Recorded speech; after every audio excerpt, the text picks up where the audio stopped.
Attention please, once again, will the senior parents for all of our football players that are seniors and the cheer seniors, will the parents please report to the mouth of the tunnel? Gretchen McMahon will be there to help get you settled for tonight's senior night celebration. Thank you.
Once again, ladies and gentlemen, will the parents of the Wilton football seniors and the cheer seniors please report right now to the mouth of the tunnel. Gretchen McMahon will be there to help get you settled as we get ready for tonight's senior night celebration. Thank you.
This up here for now.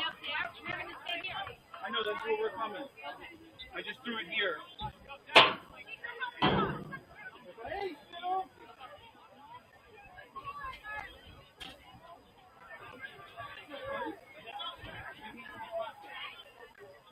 That's Georgie Boy.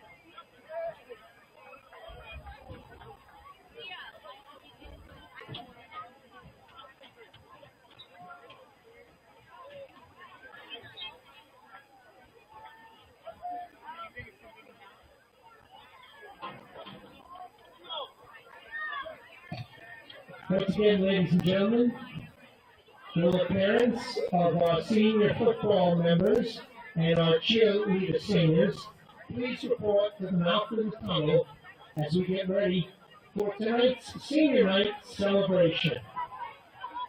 We will begin momentarily. Thank you.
Once again, ladies and gentlemen, if you are the parent of a senior football player and or a cheerleader parent, please report to the mouth of the tunnel.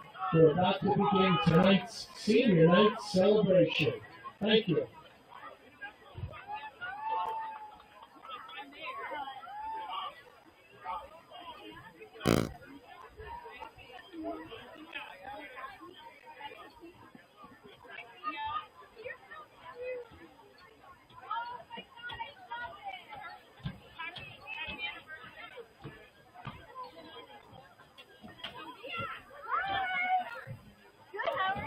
See ya.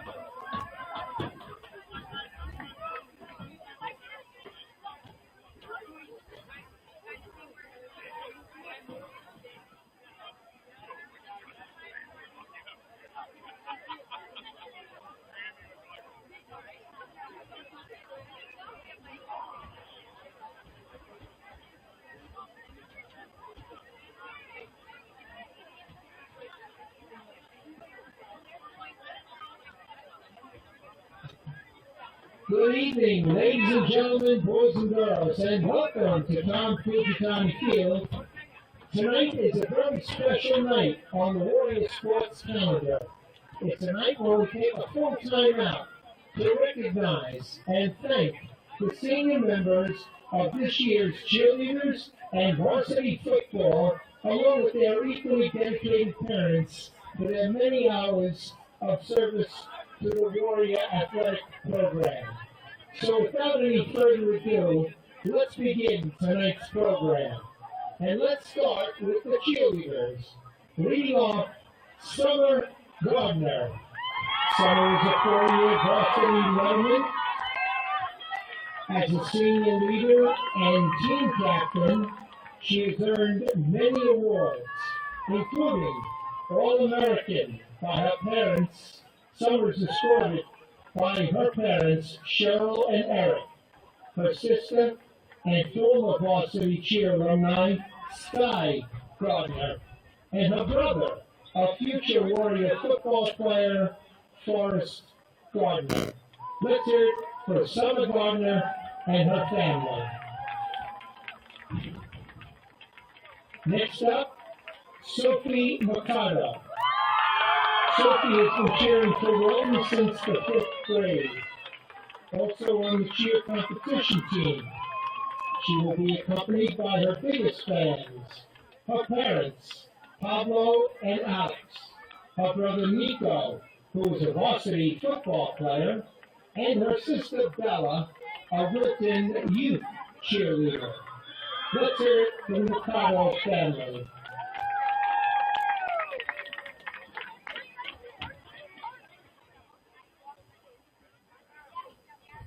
And now let's introduce and thank Cameron Rusnock. Cameron has been a Wilton cheerleader since she was in kindergarten. She is proud to be a part of the cheer program and is also a coach and role model for the youth teams. She has made amazing friendships through cheer and will always treasure her time wearing blue and white. Cameron is joined by her proud parents, Mike and Shayna, and her sister, Georgia. Let's hear it for Cameron and her family.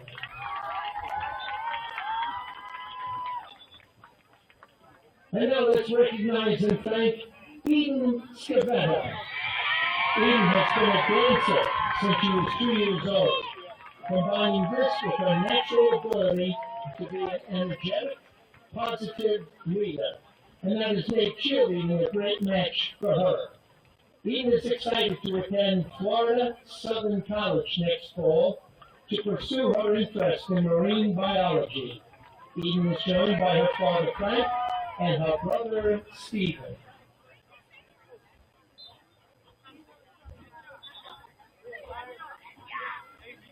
Now let's recognize and thank team manager Gabby Luciano. Gabby started with the Wilton Warriors junior year as the River Girl.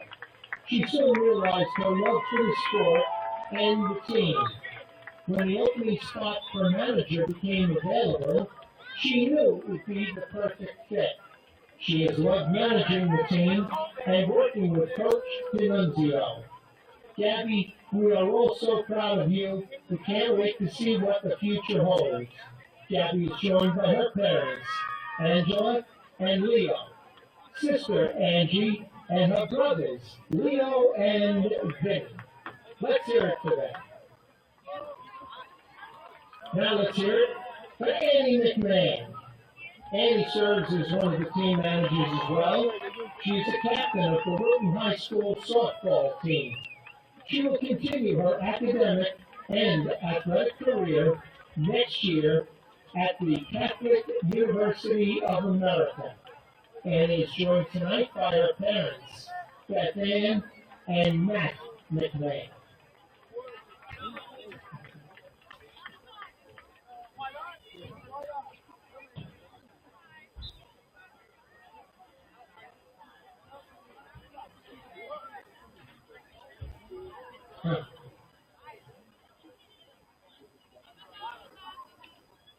Okay. And now let's meet the senior members of this year's varsity football team. Let's begin with number 4, Oliver Richards. Oliver has been playing tackle football since his freshman year. Wilton football has become like family to him, and he loves the game both on the field and off. His family is so proud of the young man that he has become.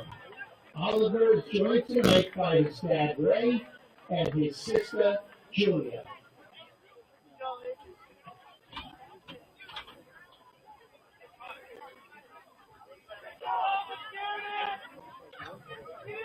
Now let's hear it for number 6, William McKinnon. William has played tackle football since the 3rd grade and has been a part of the Wilton High School football program for 3 years.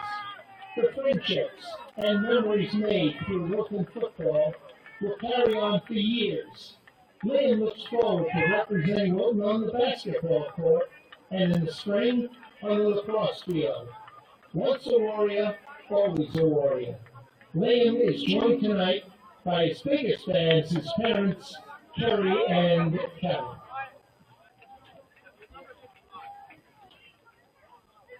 Now let's greet number 8, Alex Coker. As a Philadelphia Eagles fan from the start, Alex's passion for football was ignited early. He has played all 4 years of high school, making his mark on the freshman, JV, and varsity teams. Through the game, Alex has forged friendships and created memories that will last a lifetime. Alex will be studying statistics in college. Alex is joined by his biggest fans, his parents, Brien and Heidi, and his brother, Aiden. And now let's hear it for number 22, Henry McMahon. Henry has been a Wilton football player since sophomore year. He has exemplified dedication and commitment. Henry loves the connection and support of his team and has worked incredibly hard alongside these great players. He is joined by his father, Hugh, and his mother, Laura.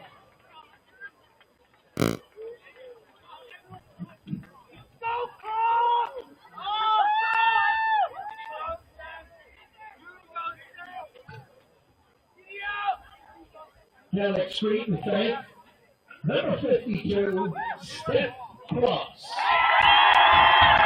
Steph has always had a deep passion for football. Even though he grew up playing soccer, his love for football never wavered. In 8th grade, Steph officially switched from soccer to football and never looked back. Throughout high school, he committed himself to developing both physically and mentally for the gridiron. The most treasured part of his football journey has been the 4 years of team camaraderie. Steph is studying pre-more in college next fall and aspires to continue as a student athlete. He is joined tonight by his proud parents and number 1 fans, George and Kiki, and his sisters, Katerina and Liana. And now let's greet and thank number 55, Henry Suge. Henry has been a part of the football program since the 4th grade. He has played every offensive line position since becoming a member of the varsity squad as a junior, but loves protecting the blind side at left tackle. Henry is a 3-sport athlete and looks forward to being a contributor on the basketball and lacrosse teams. He is joined by his parents, Mike and Maura. And now let's greet and thank number 58, Henry Dyer. Henry started playing football in 3rd grade. Hip surgery in 2022 made for a difficult sophomore year, but he remained committed to the team. Henry has learned the values of focus and dedication, but the friends and relationships he built as a warrior are what's most important. He is accompanied by his parents, Sean and Fiona, his sisters, Holly and Matilda, and his brother, Peter. Now let's greet and thank number 63, Ryan McMahon. In 7th grade, Ryan decided to try football, and he never looked back. Ryan takes great pride in knowing all of the offensive line responsibilities and is happy to play wherever he is needed most.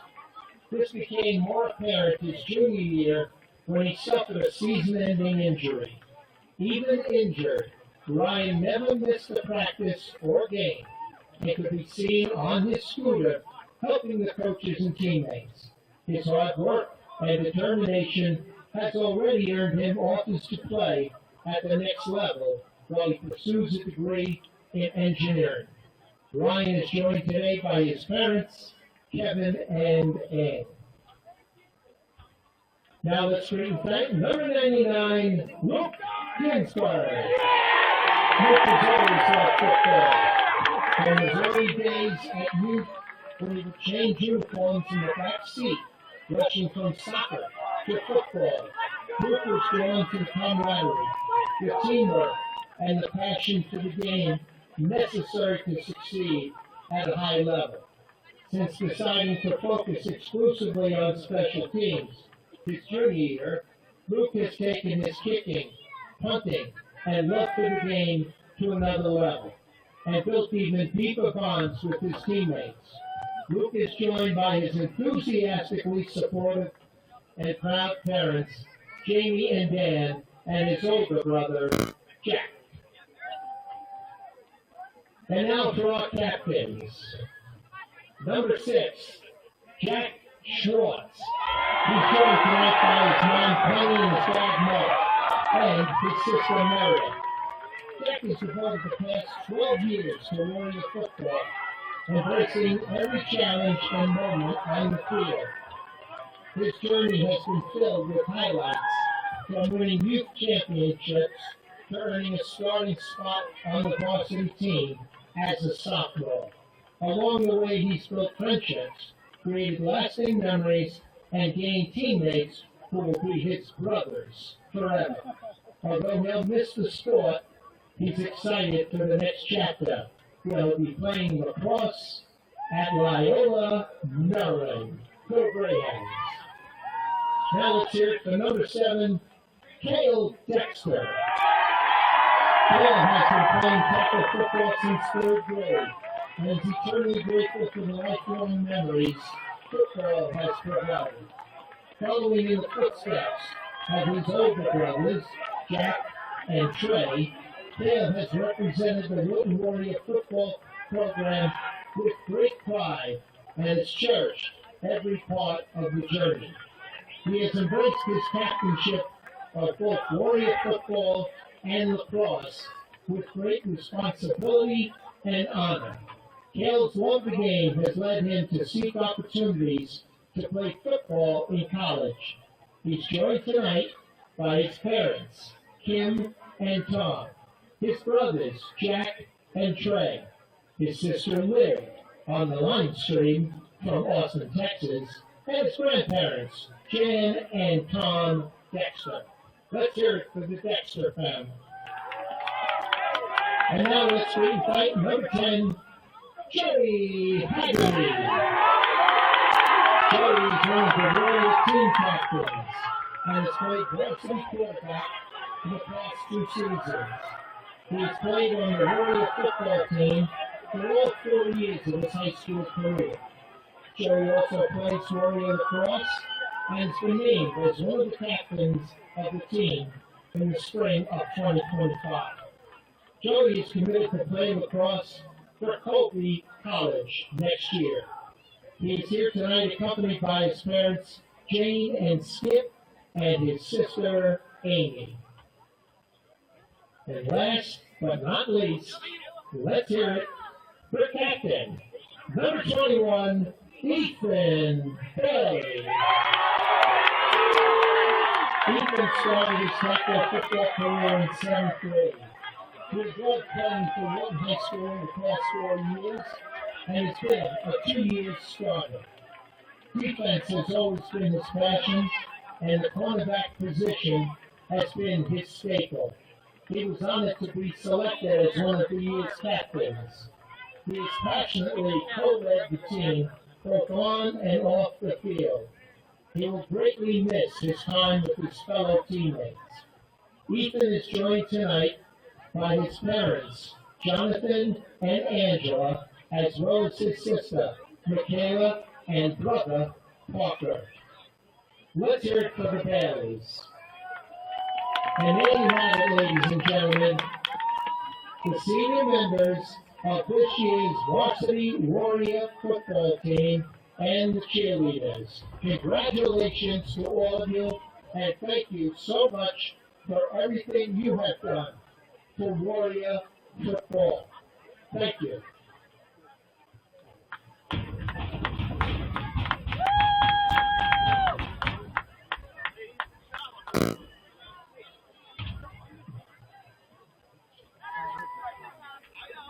Oh.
All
of a sudden,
Welcome to this production of Wilton High School Warriors football. My name is Alex Kuchenmeister, joined by Matt Garcia today, two seniors at Wilton High School, and we are very excited for this game. The hometown Warriors at Fujitani Field taking on the visiting Brien McMahon Senators. In this one, both the Wilton Warriors and Brien McMahon Senators come in with a record of 3-5. Earlier this season, Wilton's 3 wins came against Fairfield Ward, Ridgefield, and Greenwich, 3 interconference opponents, and for Brien McMahon, they came against Harding, Bridgeport Central, and Fairfield Ward. Wilton in this one coming off a 21-14 loss to Fairfield Ludlow, and McMahon in this one coming off a 50-19 loss to interconference rival New Canaan.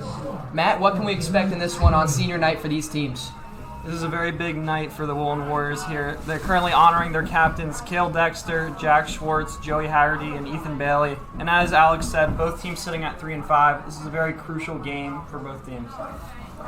And we see those captains in the middle of the field meeting with the captains of the Brien McMahon Senators in this one. The officials teeing off for this game, and we're going to get the official ruling from them as to who will get the ball to start.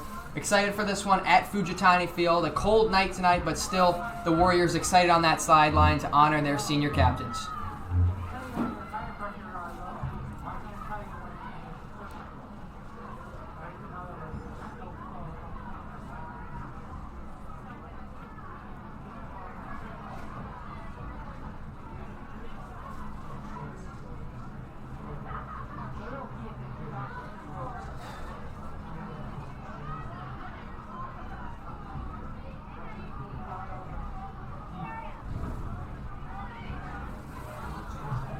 And the head official for today's game has ruled that the Brien McMahon Senators will take the ball first. They will take it on the left side of your screen, going left to right to start this one. Wilton kicking off, and onto the field trots the Wilton Warriors, all their seniors being honored tonight. The special teams units about to come onto the field as we kick off a game. Fujitani Field, the 9th game of this season for our Wilton Warriors. And Wilton trying to get a big win to improve to 4-5 on this season.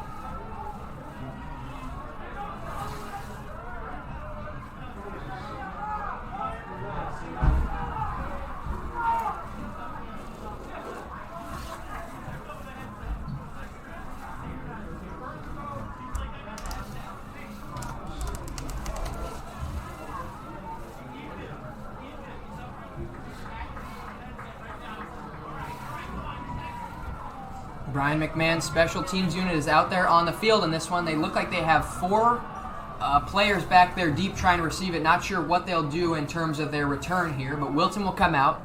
Senior on this one, Luke Ginsburg, wearing 99, will kick it off for the Warriors. The official about to spot it at their own 40-yard line, and the game is about to be underway in this one. So Wilton defending this right end zone to start off in this one. The kickoff here about to come.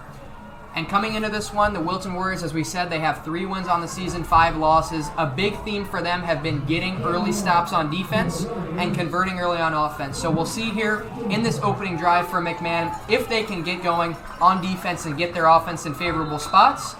The kick from Ginsburg incoming, and we're off. The kick going to the far sideline, bouncing out of bounds around the 36-yard line, and already we have a piece of laundry coming in from the official on that McMahon Senator sideline.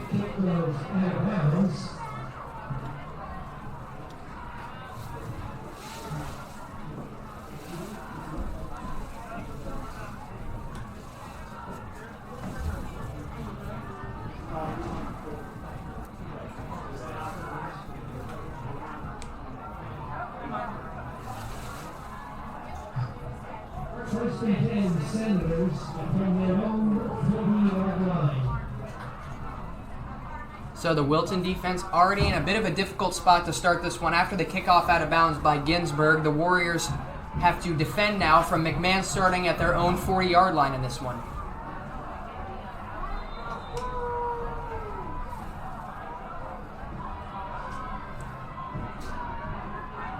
First play for McMahon is a handoff up that left side, and it is sniffed out immediately there by the Wilton defense on that one. Looked to be Steph Cross and another defender in there for the Warriors. Early stop on first down for Wilton, and a loss of 4 yards already. 2nd and 14 incoming. Yeah, that was a great rush right there by Steph Cross and number 52, Hunter Lishnoff, really breaking through the offensive line on that first play of the game for a loss. Wilton there got the early penetration to start off this game, puts their defense in a great spot to start, and we'll see how McMahon bounces back here in 2nd and very long. From their own 36, the snap comes in. McMahon here looking to go a pass play, first one of the game, finds his man on that right side up to the 40, cutting it up to the 44-yard line. And on that one, it's Jacob Letterman for the McMahon Senators to get that gain up to the 45-yard line. That was a nice play there by Jacob Letterman to cut back off the screen pass and move up the field for a positive gain when there was defenders coming at him. For McMahon, their quarterback is senior Lorenzo LaRocca on this one. He threw that screen pass. He's 1 for 1 on the day. It's been a good quarterback this season for them, but we'll see how he does in this game against the stout Wilton defense that is excellent at shutting down that run and making other offenses one-dimensional with just their quarterback being able to throw on him. This one a 3rd down and 5. LaRocca roams out to the left, tries to find a man, has great protection from his lineman, finds one at the 45, cutting up to the 40, down to the 39 on that one. And it's Justin Daniel there for the Senators to pick up the first down of the game. They're inside the 40-yard line of the Warriors, and 1st and 10 Senators. Yeah, you see the Warriors only rushed 4 there, and a good job by the offensive line on McMahon to allow the quarterback to have a lot of time, move up in the pocket, and get a positive gain there for a 1st down. Interesting there, he rolled out to his left, not his strong side, but he was able to throw a dart back across the middle of the field on that left hash. LaRocca here has the running back to his right and 3 receivers also to that side, the close side of your screen. LaRocca looking to that right side, finds his running back in the flat, cuts it up, tries to get inside the Wilton defenders there and gets down to about the 36-yard line. On that one, Oliver Martin there for the Senators, and it'll be 2nd down at about 7 for McMahon.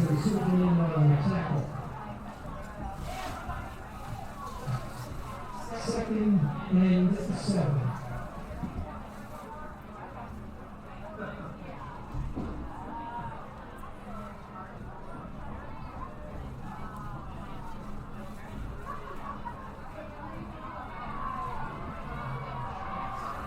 LaRocca here with Martin to his left here. Trips this time to the left side of the screen, the top of the screen. And on this one, he will fake the handoff, keep it himself, and he is swallowed up by multiple Wilton defenders there, including number 1, junior edge rusher Curtis Jackson. Yeah, that was a beautiful play right there, drew up by the Wilton defense. They showed the pressure, they brought the pressure, and there was really nothing for the quarterback to do in that scenario. So great play by the Warriors defense. We see a lot of times Wilton tries to do that with their own offense. They have senior captain Joey Haggerty at quarterback, and they have junior Charlie Calabrese at running back. They do the little read option there, and the quarterback keeps it. Not much success there for McMahon, but we know Wilton's definitely going to try to set that up for themselves a little later on in this game.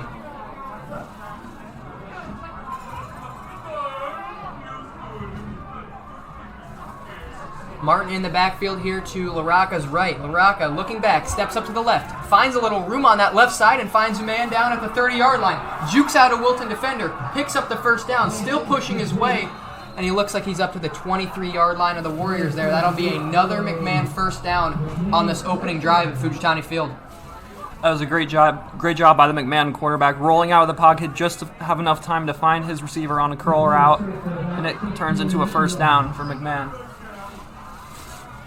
Looked to be a 15-yard pickup on that one for the Senators. They have it 1st down and 10 at the Wilton 24-yard line here. Seems like LaRocca's scrambled out to his left side specifically already twice in this game, so that seems like a spot that the Warriors are struggling to maybe contain that offense, but we'll see how this continues to go as we get closer down into this red zone area for the Warriors.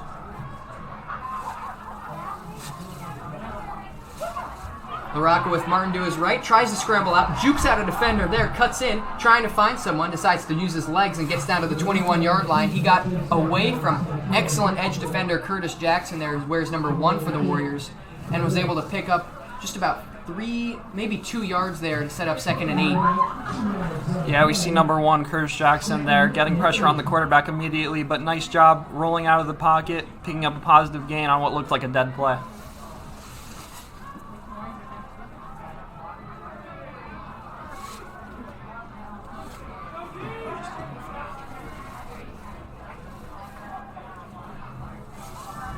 Senators here setting up with 2 receivers to the top of the screen there. Looks like they have a tight end to the right side of this offensive line. 3 receivers now join him on that left side as well as the running back. LaRocca finds the running back over there and he drops it right through his hands. That looked like that almost was intercepted or batted down on the play by Curtis Jackson over there, but either way, senior captain Cale Dexter, wearing number 7 for Wilton, was going to be over there for that open field tackle. Yeah, the quarterback, Lorenzo, went through all of his reads and nothing was really open. He tries to flip it out to the running back in the flat, and there was nowhere really to go as Cale Dexter was there waiting for the pass. It was pretty much a dead play at that point.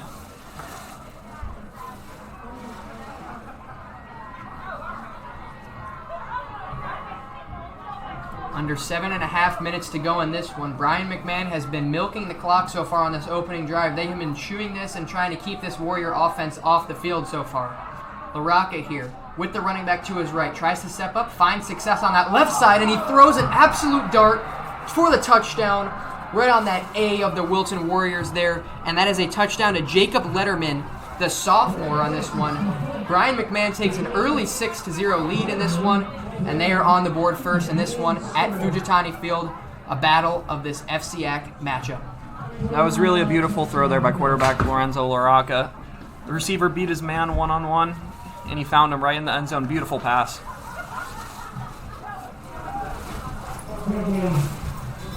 Meanwhile, coming on for this extra point is Jorge Lozano for this McMahon team. With 7 minutes, 21 seconds to go, he has this kick. It's up, and it is good. The officials say that one went through the uprights. It's 7-0 Brien McMahon Senators in this one. And a dominant open and drive, Matt. How did they go down the field that methodically to burn so much clock and end up in the end zone? Well, quarterback Lorenzo LaRocca was really rolling out of the pocket and finding the weak point in this Warrior zone defense, and I think that's what overall led to the success of the drive. We have to see here how the Warriors react to being down 7-0 early and how their offense can react to that.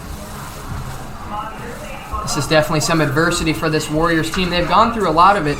They've responded well sometimes. Other times it's been difficult for them in these tough, close, powerhouse FCAC matchups that they've had with teams like Darien, New Canaan, among others. But we've seen them come back from it like they did against Greenwich on the road earlier. Previously the number 1 ranked team in the state, and they ended up with a big win in that one when they were at Greenwich High School for that. So here for the Warriors, they will have 2 returners back, their usual 2, Alan Asta and Charlie Calabrese, both juniors. Asta wearing 3, Calabrese wearing 2. Both running backs for this team and good weapons out of the backfield for quarterback Joey Haggerty to utilize. And the Warriors here with 7:21 in the first quarter will have the ball kicked off to them and have their opening drive of this game against the Brien McMahon Senators.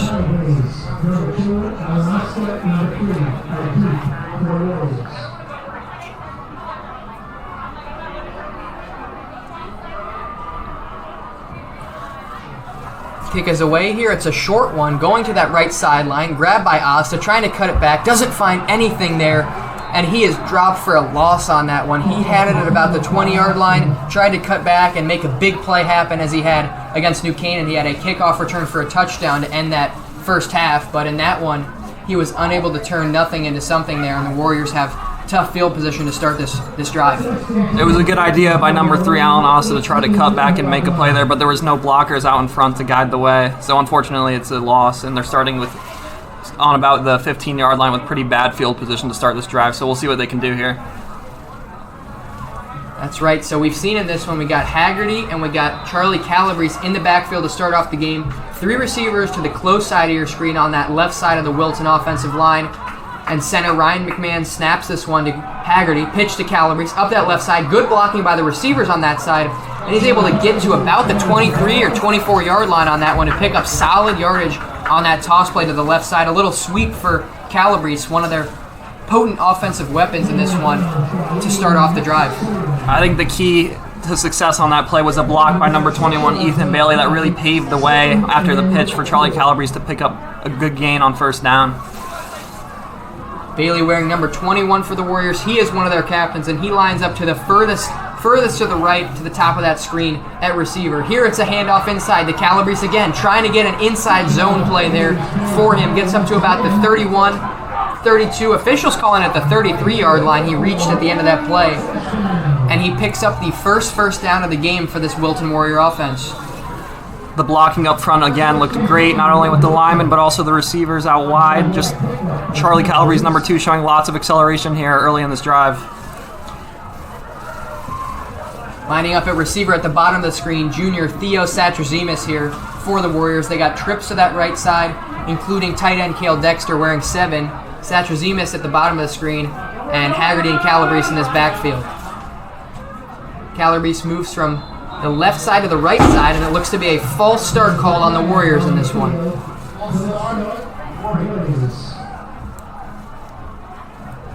Just a slight move by the Warriors offensive line there as they were trying to snap that. A motion Calabrese from the left to the right side of Haggerty, and it looks like they were caught trying to get an early start on that one. It'll set up a 1st down and 15 here, and those two remain in the backfield for Wilton.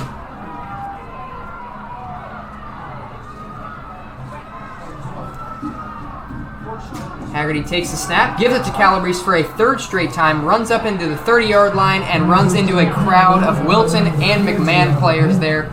Gets stopped right there and pushed back, so Warriors gain about 2 yards on that play, sets up a 2nd and 13 at the 30. It's a great job there by the McMahon defensive line, really recognizing the run and putting a stop to it for the first time this drive. Warriors still have not attempted a pass so far. They haven't had to, but now in 2nd and long, this might be the opportunity they have to break out a play action shot over the top to one of their potent weapons like senior captain Cale Dexter, the tight end. We've seen him get out and get some big plays, and looks like Haggerty's going to throw here to Satrazemis on that left side, actually. He cuts it up. Tries to get past that 35, and he does to the 37, but it'll set up a 3rd down and about 7 for the Warriors here early in this drive. It's a great catch by Satrazemis right there. Contested catch, cuts it upfield for a couple extra yards on what could have been a short gain. They call it 3rd and 6 officially here. The Warriors looking to their sideline, trying to get the signal from one of their coaches down there. This is a crucial play here as we get under 5 minutes to go in this first quarter. It's 7-0 Brien McMahon, and the Wilton Warriors need to try and match this offensive points on the board so far. They'll do so with Calabrese. He'll get wrapped up in the backfield there for a loss. Wilton Warriors are probably going to have to punt here. That was a loss of 2 there, and great job by that McMahon defensive line getting out there to make the stop. Yeah, we saw all 3 receivers line up to the right side of the offensive line. No receivers out left. There was really no one to block for him there, so he ran into a bunch of McMahon defenders, and unfortunately this is going to end up being a punt for the Wilton Warriors. And on to punt for this one, senior Luke Ginsburg. He's back there wearing the white sleeves there for the Warriors. The kick is away. He kicks it from the 26. It's up in the air, bounces it around the 39-yard line, bounces back, and it's caught there at the 41-yard line by Nico Mercado of the Warriors, sophomore defensive lineman for them. He got down there, did a great job fielding that punt. It took a McMahon bounce, but Mercado did limit the bounce back there on that one for the Warriors, so it'll start at the 41-yard line of McMahon. The Senators will have a 1st down and 10, trying to extend their 7-0 lead on the Warriors at Fujitani Field. McMahon is starting to pick up some momentum early in this game, currently up 7-0. Both offense and defense played great on their opening possessions. We'll see what they can do here on their 2nd offensive drive.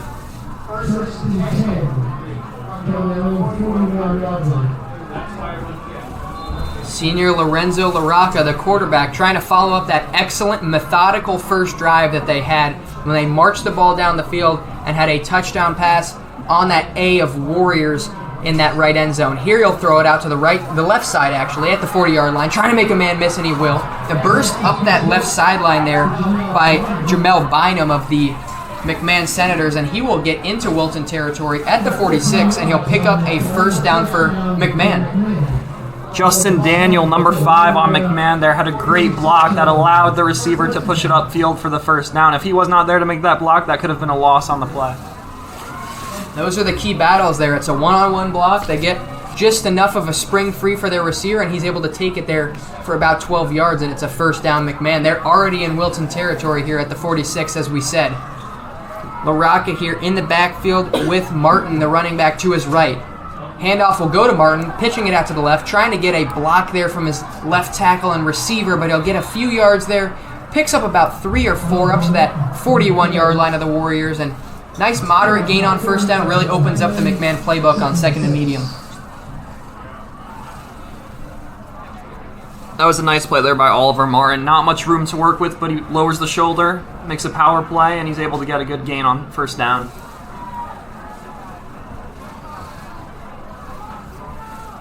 McMahon here taking a long time in this huddle, trying to pick out the perfect play for this situation here. Second and about 6. They have a lot of options here at the Wilton 42-yard line.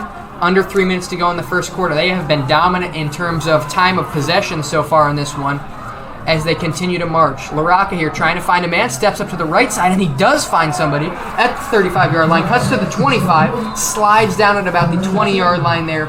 And for McMahon, that's number 7, Aiden Soyland on that one for the McMahon Senators. He picked up a nice gain as LaRocca got it to him at the end of that time. LaRocca had pressure on him early in the pocket, but it was a great play how he moved up in that pocket and how his receiver, number 7, was able to help him out by getting open, and it turns into a big gain on what could have ended up being a sack.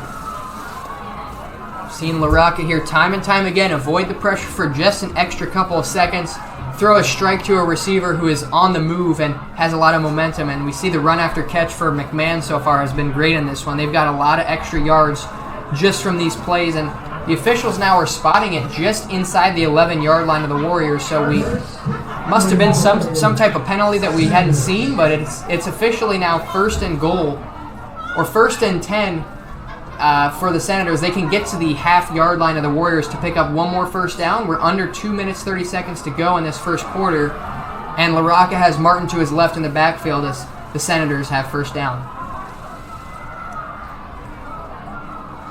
LaRocca hands off to Martin, and he is immediately met in that backfield by the Warriors. Many Wilton defenders in there for them on that play. And in on that stop for the Warriors, it looked to be Sandino Bacuzzo for the Warriors there. He met him right in that hole. He got past the interior offensive lineman of that McMahon offense, and he was right there to meet the running back. Yeah, great play there by Sandino Bocuzzo, the defensive tackle, just getting over the offensive lineman, recognizing their run and making a play. He's lined up there again in that middle of that Wilton defense there, the teeth of the defense, just right next to senior Henry Sugin in the gap.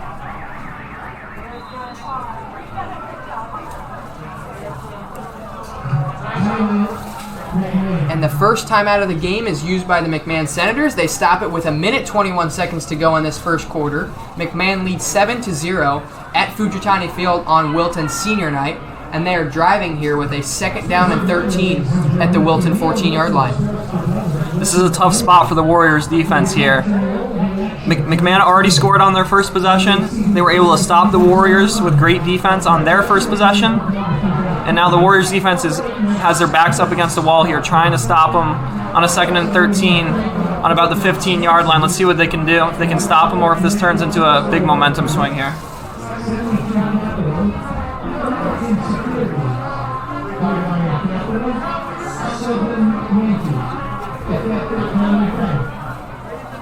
Coach D'Annunzio for the Warriors. Excellent coach who's gotten the Wilton Warriors to the CIAC Class MM State Championship game. Marches out onto that field. He's backpedaling back around that 20-yard line. He's talking to senior captain Ethan Bailey, the cornerback of the Warriors. We'll see what he's wanting here out of his defense on this play. And as Matt said, this Wilton defense has their backs against the wall early in this game, not even in the second quarter yet. LaRocca takes this one, fakes the handoff, tries to find a man, looks to that left corner And the defense there by Cale Dexter on that one was excellent there. Jamel Bynum was the target for LaRocca, but it falls harmlessly incomplete to the ground and on that Wilton blue turf in the end zone. LaRocca with a great play-action fake handoff, just barely overthrew his guy, number 2, receiver Jamel Bynum. That could have very well been a touchdown because Bynum beat his man, but just slightly overthrown by LaRocca. Great play, though. Had us a little bit faked up here in the booth. That would look like it was a run right up the middle, but he did a great job pretending to give that one, and then at the last second he pulled it out, threw it to his receiver right away, and that was a play where McMahon only had 2 routes that were deep down the field. That one and a crossing route to the left to right, but LaRocca here will scramble out to his left. There's good side this game. He's wrapped up on this one by number 87, Nico Mercado of the Warriors, and that is exactly the big time play that Wilton needed to get out of this jam. That was a great play right there by Nico Mercado with the speed coming off the edge. We don't see that a lot. The speed to get to a fast quarterback like LaRocca. He was able to make the play, and that results in a field goal attempt for the McMahon. Interesting here because they are at about the 26-yard line. So this is maybe a little bit out of the field goal kicker's range. So having to get to the half-yard line of the Warriors, it appears that McMahon will be going for this on 4th down and a country mile here. LaRocca does indeed take the snap. He's scrambling to his right, chased by a host of Wilton defenders and eventually taken down by Curtis Jackson, originally met by Henry Sujan, the defensive tackle. But number 1, the big edge rusher, Jackson, was able to wrap him up and get a big-time, crucial stop early in this one for that Warriors defense. Great play right there by number 55, Henry Sujan, getting to the edge and making a play, allowing Curtis Jackson, number 1, to finish it off. And now the Warriors have solid field position at about the 28-yard line. Let's see it. It's still a 7-0 game. Let's see if they can go down the field and tie this one up. Those Wilton defensive linemen taking a well-deserved rest on their bench right now. They did a great job to battle back after the early adversity in that drive that got them that McMahon offense down inside the 11-yard line of the Warriors. But now Wilton offense is back out on the field, and Haggerty looks to take the snap in this one. They'll fake it to Calabrese, pitch this one on the left side. It's Dennis Dustin. He has a lot of room. Green grass way in front. Cuts it up at the 30, going to the 20, cuts it inside at the left hash, and he scores for the Warriors. Dennis Dustin takes it the distance for Wilton, and number 32, the sophomore, gets the Warriors on the board. 6-7, McMahon here, but penning this extra point, it is a tied ball game at Fujitani Field. That fakes number 2, Charlie Calabrese, is what really sold that play and allowed number 32, Dennis Dustin, to go all the way up the sideline for a massive touchdown. And I think we should really be thanking the defense there for getting that big stop, because the game just turned around just like that, and this could potentially be a tie game pending this extra point. That was a jaw-dropping run as he was able to turn that corner on the sideline. The kick for the Warriors here is up, and it is true. And for the Warriors, Mason Behar ties this one up. It's 7-7 at Fujitani Field with 8 seconds to go in this first quarter. And that's how quickly the momentum could shift. It seemed like the Warriors were a bit dormant on offense in their first drive of the game. They go right back, fake it to Calabrese, their workhorse running back to that right side. Come back to Dustin with the pitch from Haggerty, and he takes it all the way for pay dirt. Wilton 7, McMahon 7, as they get ready to kick off here at Fujitani Field this night. That sequence of events from the defensive stop on 4th down to that pitch play to Dennis Dustin that resulted in a touchdown is really a testament to how quickly the game can turn around before you know it, and just shows the adversity that these Warriors have pushed through. Talked about it. They've had a lot of adversity this season. It hasn't been the type of season they may have expected going into this one, coming off of a state championship appearance before. They sit at 3-5 coming into this one, but we see they still have that grit and that ability to battle back that we see and we've just come to remember them by in these past couple years with Coach D'Annunzio especially.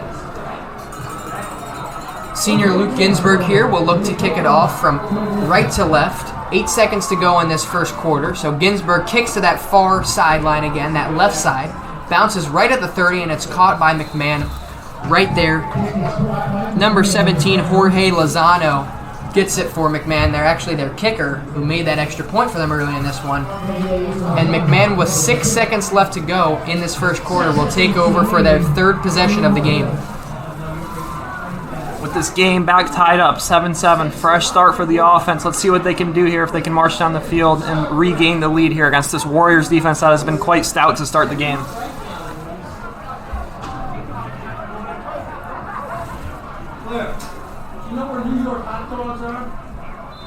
LaRocca here starts this one in the backfield with Martin to his right. Number 16, the running back for the Senators, has been active early in this one, and he gets this one going up the left sideline, trying to work past Asta, and a big hit delivered on that sideline for the Warriors. It was Asta dragging him down by his legs right at that first down marker that indicates there's 10 yards to go, and it looks to be a 2nd down and 10 for the Brien McMahon Senators as the first quarter ends.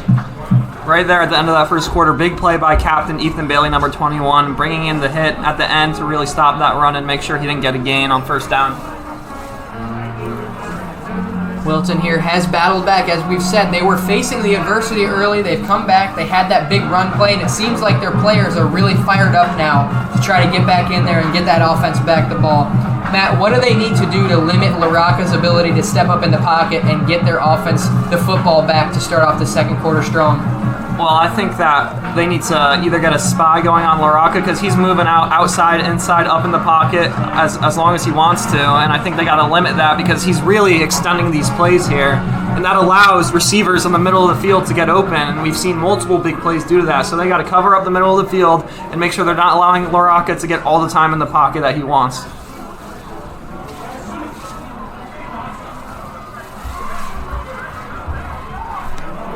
As the second quarter starts, the teams will flip sides of the field. So now the Brien McMahon Senators in their white uniforms will go from right to left.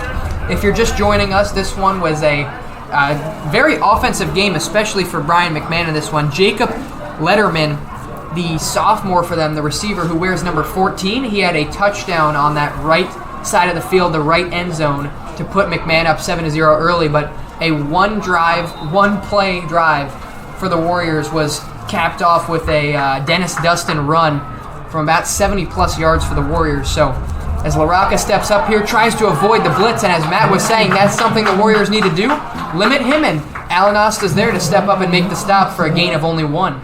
That's exactly what we were talking about earlier, making sure he can't maneuver the pocket and step up for a run whenever he wants to. Great job there by number 3, Alan Osta, closing the gap and making the tackle for a 2nd and long.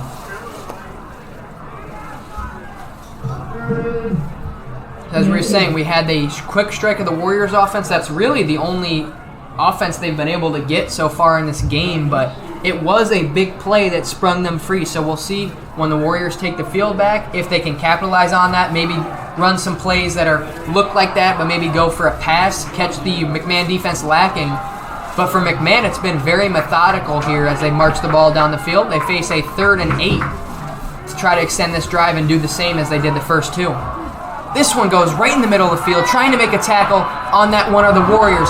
Being chased is number 5 for the Brien McMahon Senators. He's down the sideline to the 20, to the 10, cuts it up there, tries to get to about the 5, and it's Justin Daniel, the sophomore from McMahon there, making a huge catch in that Wilton Warriors W logo there at the middle and takes it all the way down to the 6-yard line of Wilton.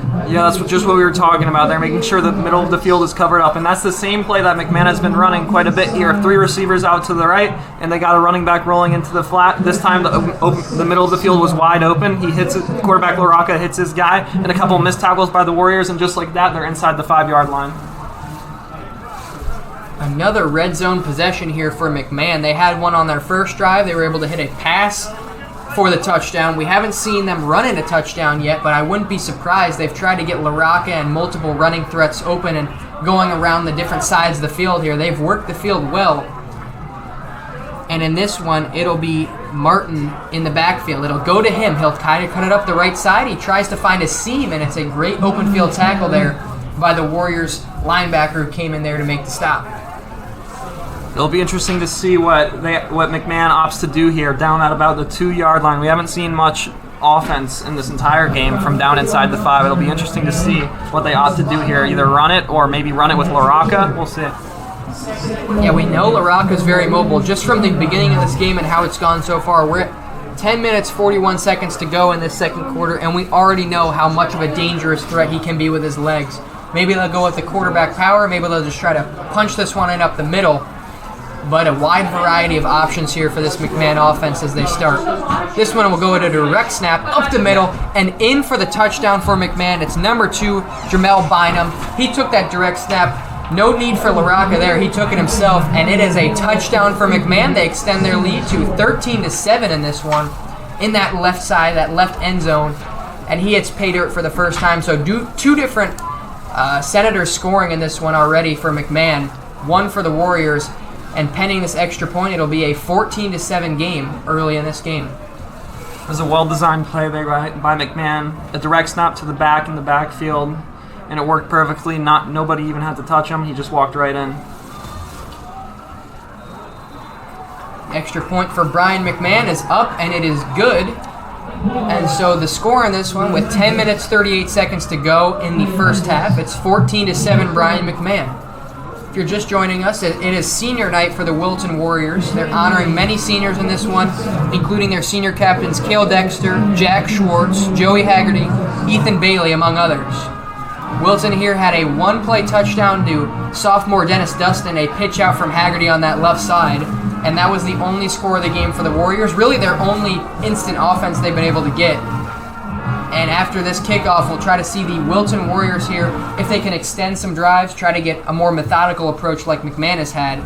Matt, what do you think that Wilton needs to do to kind of control the time of possession more than they have so far? Well, like you said, I think Wilton needs to have a more methodical drive, and to control the time of possession, I think they need to be strong on both the run game and in the pass game. They haven't had much success in the pass so far. Maybe if they can get that going, they'll have a more methodical drive than earlier. But it seems to be quite a back-and-forth battle so far between McMahon and Wilton, so we'll see how this drive goes.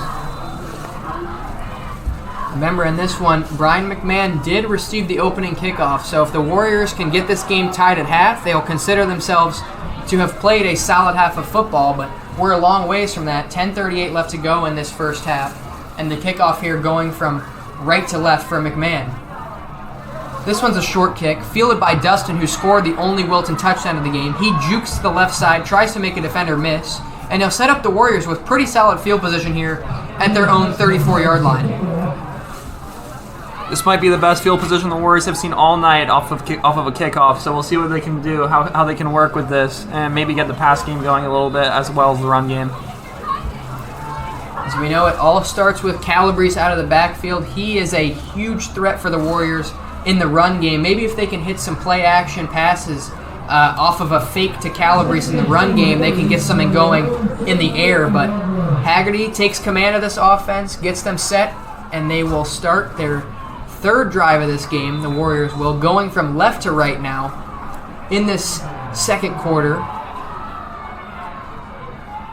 Haggerty looking to his sideline. He has two receivers to the bottom of the screen, one to the top, and his tight end Cale Dexter hiding at the edge of that left side of that offensive line to block.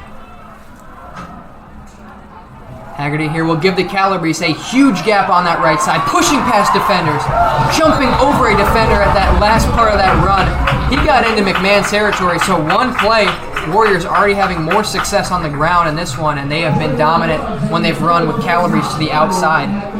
That's right. When Calabrese is running to the outside, the Warriors have been extremely dominant. They've been drawing up some good plays. They had two receivers out wide to the right to block for him, and he shows that acceleration again running to the outside, which is a huge burst for the Warriors offense here.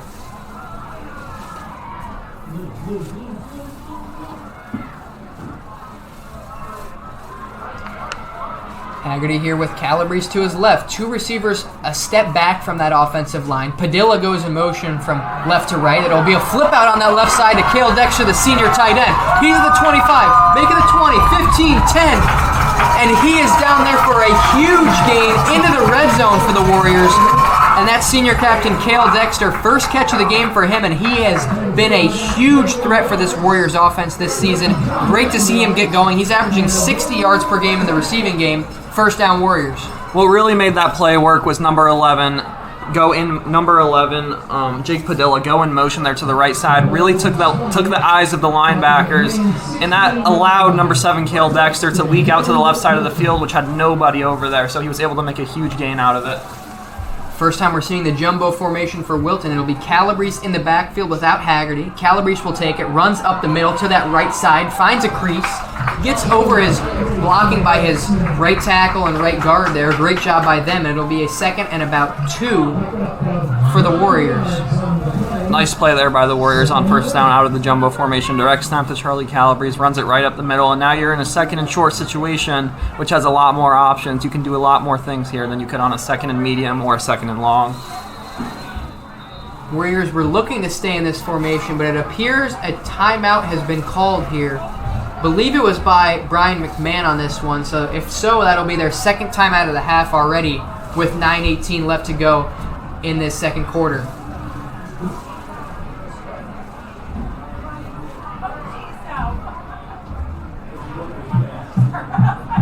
Warriors are sitting just outside the 5-yard line here with a great offensive possession so far. Alex, what do you think the key to punching this one in here is? I think they got to keep being dominant on that offensive front. We've seen when they run to that right side with Calabrese just out of a direct snap and the running back spot. He's been really excellent at finding the hole there in that defensive line for McMahon. So if they just keep sticking to this, not try to get a little fancy, maybe they can throw in a short pass, but I wouldn't try to go with anything too aggressive with how well this has been working on this drive especially. Was that a timeout by McMahon or Wilton? Who called? McMahon called. That timeout was taken by Brien McMahon on that one. They are down to just the 1. Wilton staying in this formation, but they have the blocker staggered to the left side here. Calabrese takes the snap, goes to the left, tries to find a hole, and he does. He waltzes in for a touchdown. Wilton Warriors back on the board, and they're going to tie this one up. 2 rushing touchdowns in this one so far. 1 long one by Dennis Dustin, and 1 methodical drive, and a punched into the end zone by Calabrese on that one. And Wilton Warriors back in this one, about to tie it up with 9:13 in the 2nd. We're starting to see a theme here with this Warriors offense. Once Charlie Calabrese gets the ball and he hits that outside, he's dominant. He's really explosive, and he can create big plays. So if the Warriors can keep that up, their offense is looking great. Pending this extra point, going to be a 14-14 game. We'll see what they can do.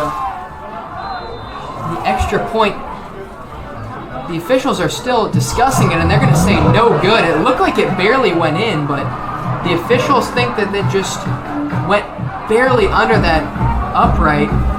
From up here, it did look like it went in, and the Warriors sideline is very puzzled. They're livid right now. D'Annunzio is trying to rally the troops back to that sideline as they were arguing immediately with the officials who said it was no good.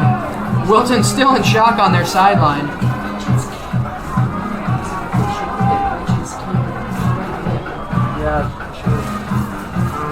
The officials still discussing this, going to talk to D'Annunzio here, walking out around the 20-yard line of the Warriors.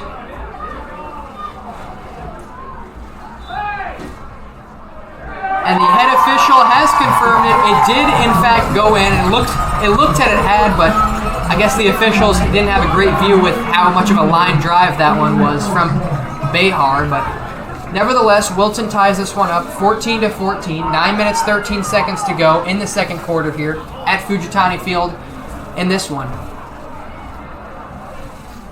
And again, Luke Ginsburg, the senior, is out to kick this one, wearing 99 for the Warriors, and he will swing the right leg for this kickoff momentarily. Well, I think this has been a very exciting back-and-forth game. You can't ask for much more on a senior night. I mean, it's just been a back-and-forth battle, very fun to watch. We'll see what happens on this drive before the half, 9 minutes to go.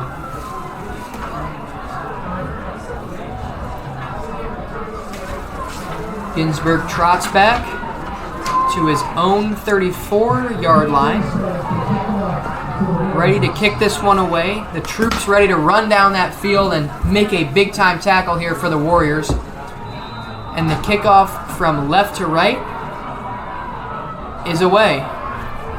Instead of the short kick here, Ginsburg kicks this one very far down that left sideline, a line drive that bounces into the end zone. It'll be a touchback, so McMahon will start at their own 20-yard line, probably their worst starting field position after a Ginsburg kickoff in this one.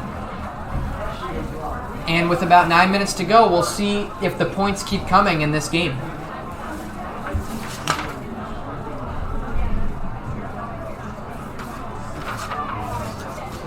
First and 10, McMahon from their own 20-yard line. Just over 9 minutes remaining in the half.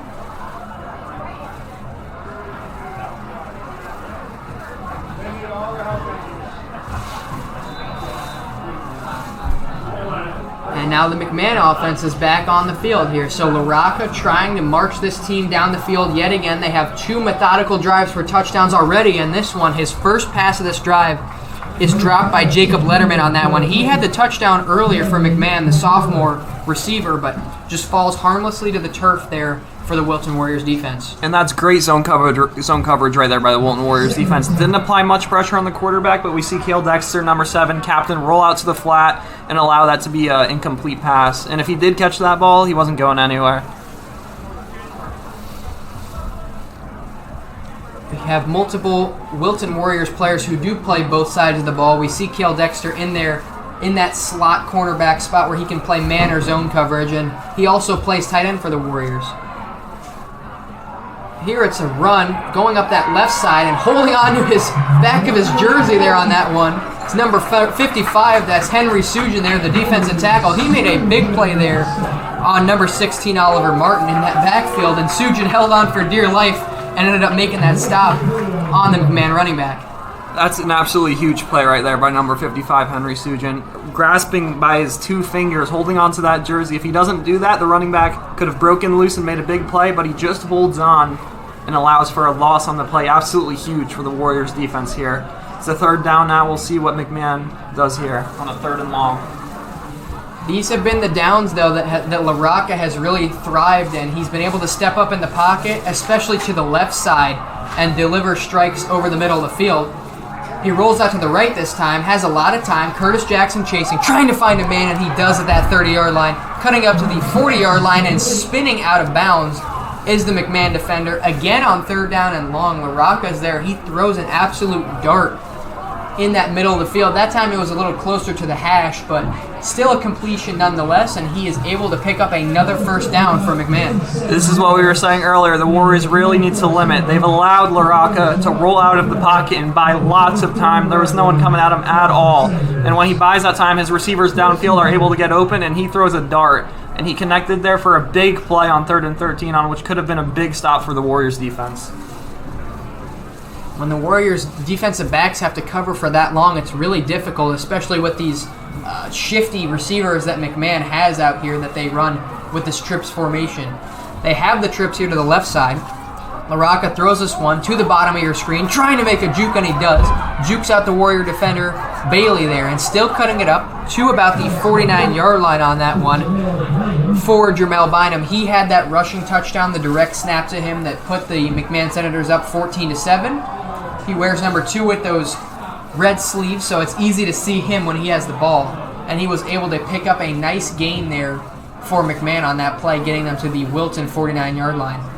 We've seen a lot of that with this McMahon offense with number 2, Bynum, rolling out to the flat a lot, and he catches that ball out of the backfield, and he's dangerous with the ball in his hands. That's also been a big problem for this Warriors defense, so we'll see if they can limit that, and if they can also limit LaRocca running outside of the pocket.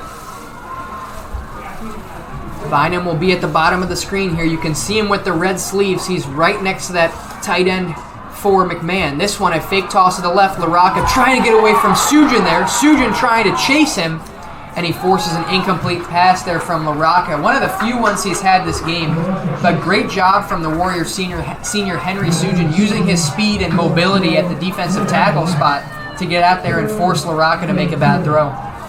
That's an absolutely huge play again, but to be able to run down a quarterback as fast as LaRocca as a defensive tackle and be able to force an incomplete pass, very big for this Warriors defense.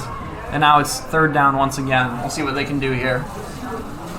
Seems like a problem that the Warriors have had is they've left this middle of the field open, and they have Charlie Roy, the sophomore there, wearing 14. He's the lone safety for the Warriors defense pretty much every 3rd down they've had. He usually is deep back and trying to limit the big play, but we see him here taking a step up and in an effort for the Warriors to limit this offensive gain to the middle. Meanwhile here, this one is taken up that left side by Oliver Martin. Warriors sniff it out early, led by Alan Asta, wearing 3, the junior, and Wilton forces a crucial 4th down and 2 inside their own territory here for McMahon. You'd think they're going to go for it, but this could be a big play and a turning point in this game. This is going to be tough here on a 4th and 1. Could be a big momentum swing for either team. If Wilton gets a stop here, that's absolutely huge. But if McMahon picks up this 1st down, that could really change how the rest of this first half goes. And in the first half, we have 6 minutes, 30 seconds, and counting now. Clock still ticking down. McMahon has really dominated the time of possession -1 drive from the Warriors offense. And here in this one, it'll be Bynum taking the direct snap. He goes up the right side, tries to make a man miss, and he will. He breaks free, trying to get loose from the Warriors secondary, but finally Ethan Bailey, the captain, brings him down. Getting inside the Warriors 25-yard line to the 23 is Bynum, and yet another 1st down picked up on the ground for him for this McMahon team. The Warriors defense really couldn't pinch those lanes there. There was a wide open. There was a lane for number 2 Bynum to run through. It was a great tackle though by Captain Ethan Bailey to prevent the touchdown, but the Warriors defense couldn't keep those lanes shut, and he was able to break off a big play there. That's the problem they faced with putting all those players close to the line of scrimmage. That was the threat that they had of the big play, and they just let it up there. Couldn't stop the running back in the backfield to force a stop on 4th and 2. Meanwhile, LaRocca will have Martin to his left. He'll look to his left side, trying to find a man past Bailey, the corner, and it looks to be incomplete on that sideline. Almost a potential touchdown there in that front left corner of the end zone to Justin Daniel, the sophomore receiver for McMahon. That was almost a huge play, Matt.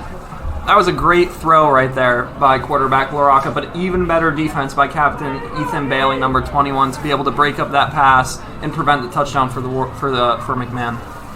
Looked like the receiver there, Daniel, had it up until the last second when Bailey got his hand in there and knocked that ball free, and it just squirted out onto the turf in that white out-of-bounds chalk there for the Warriors. That's textbook man-to-man coverage. Get your head around, look for the ball, and knock it out. That's right. Bailey's been playing corner for a while, and clearly his experience is showing there as he's able to prevent the huge play, potential touchdown for McMahon. Meanwhile, the Senators will run it up the middle here. Trying to fake out the defense was LaRocca with a fake toss to the left. But only about a couple yards there is picked up by the running back Oliver Martin there for McMahon. This is an interesting spot here for McMahon. Down almost in the red zone, almost inside the 20-yard line. We'll see if they elect to run the ball or pass the ball. They have a lot they can do here on the 2nd down. And with about 5 minutes to go in this one, McMahon facing this crucial 3rd down. Offensive lineman shifts from right to left side at the last second.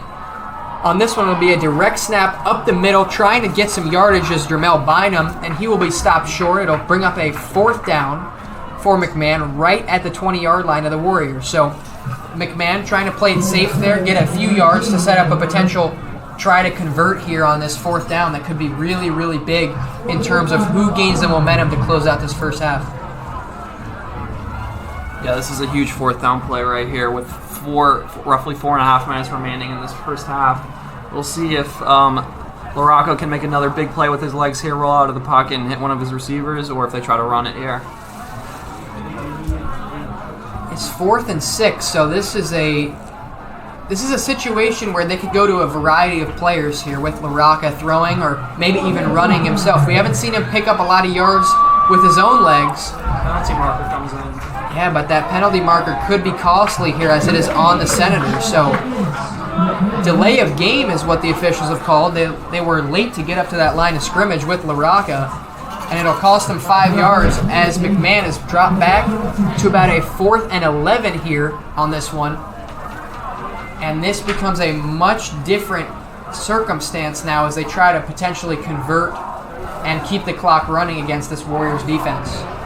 Yeah, that really changes the playbook there for McMahon. Once you had a 4th and 5 and now you're back to a 4th and 10, what do you do here on a 4th and long? You know, this play could change the trajectory of the rest of the first half. So we'll see what they elect to do here.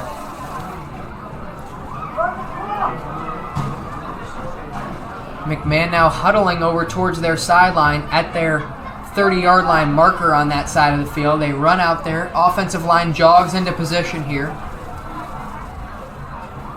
LaRocca comes back, steps into his stance next to Martin on the left side of him, and it'll be that 4th and 10, 4th and 11 here for McMahon.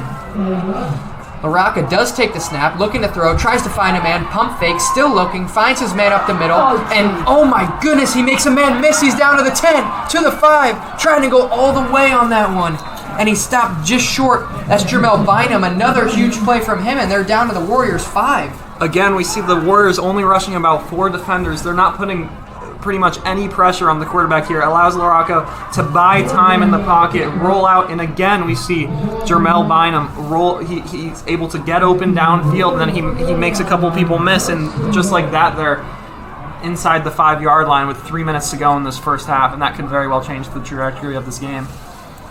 Yeah, that is a big-time play. It looked like Bynum was supposed to be just on that right side. It was a broken play, the pump fake from LaRocca. He ended up going back to the left, and LaRocca was able to find Bynum cutting back from right to left on that one.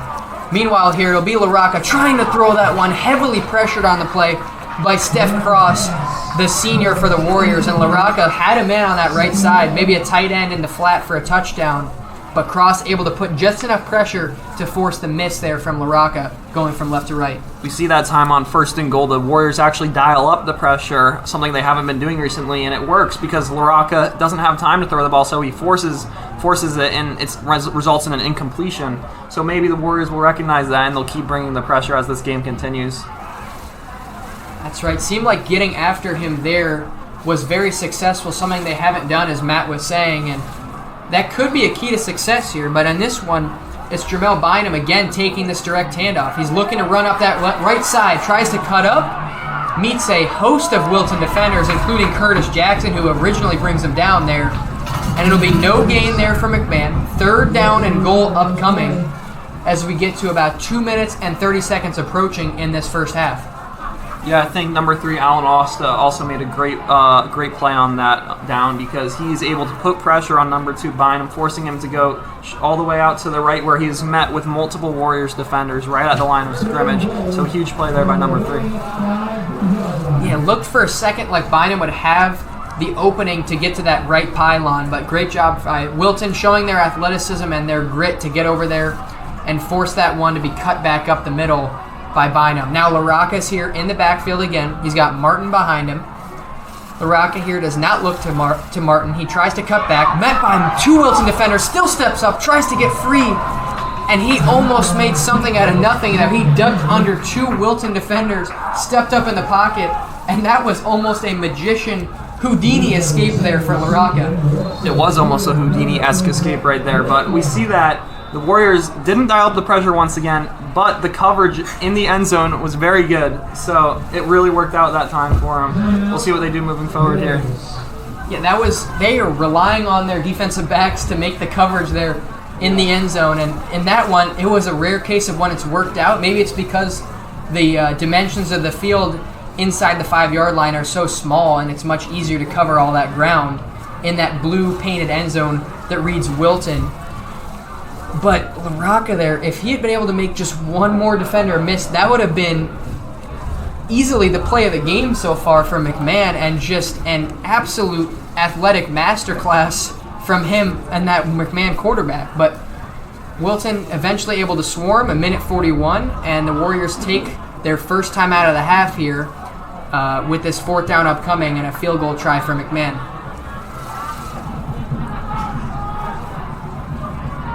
This is a very short field goal attempt here, but we'll see if he can knock it through. This is the first field goal attempt of the whole game, so we'll see how it goes. Appears to be a 25-yarder on that right hash, so the kicker must kick it to that left side or he won't be accurate. Wilton rushing in, trying to get the pressure, and it is good. The official on that right side of the goalpost calls it. It is up and it is through for McMahon. So almost a block, could have gone the other way and been a huge momentum shifter for the Warriors there. But it looked like number 52, Steph Cross, might have been a little upset that he wasn't able to get a piece of that football. Nevertheless, there's 1 minute 36 seconds left in the first half. And in this one, the Warriors will get the ball back, limited time, and we'll see how they can work this 2-minute drill to end this half. As a reminder, the refreshment stand is open. There'll be a wide selection of snacks. That kick also had a lot left on it. I think that could have gone through from 40 plus. Great kick there by the McMahon kicker. Now the Wilton Warriors will jog back out onto that field. Their two dangerous return men, Asta and Calabrese. The last time Wilton played at Fujitani Field, there was a kickoff by the Darien Blue Wave kicker that went left to right. Asta returned. It looked like he didn't have much going for him. And with about less than 30 seconds left to go and before the half, then he returned it all the way from back around his own 20 on the right side to that left front corner of the end zone for a touchdown. Big time play for the Warriors, their last game at home. Here we'll see if the McMahon special teams unit tries to kick it away from him given his big plays that he's made in this season, but just a thought here as we go forward. Wilton is very dangerous on these kickoffs late in half. Far side officials signaling a false start on Brien McMahon and their kickoff unit, so we stayed a minute 36 and a half. Wilton getting even better field position from their perspective on this kickoff, and this has an even better chance now to spring free for a big play.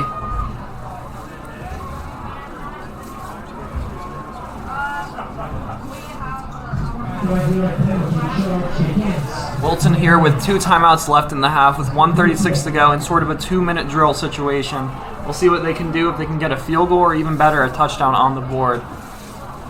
Interesting thing here is for the Warriors that they have been methodically marching the ball downfield, their last drive especially, through that run game with Calabrese taking some direct snaps.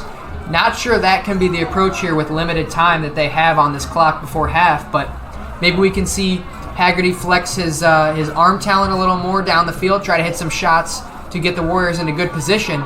But this kick is away, and it is very short for McMahon. It is caught finally by the Warriors on this one around their own 45-yard line. Looked to bounce off the hands of multiple Wilton players there. But on that one, it was recovered there for the Warriors finally on this close sideline.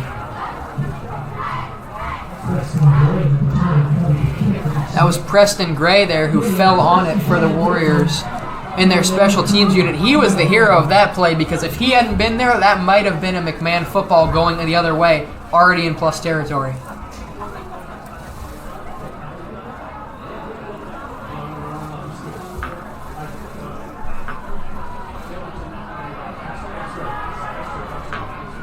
Warriors offense here at the 45-yard line of their own. The official putting more time on the play clock for Wilton here as Haggerty and Calabrese are in the backfield together. Wilton has 3 receivers towards the top of the screen, just the tight end Cale Dexter at the bottom, matched up one-on-one with Bynum, who's playing defense here with those red sleeves on for McMahon. Haggerty takes the ball, looking to that left side, tries to find a man downfield, and it is almost caught. Flag flies in on that one. Trying to find his man Theo Satrazemis, but at that 35-yard line, a piece of yellow laundry flies in from the official on that sideline.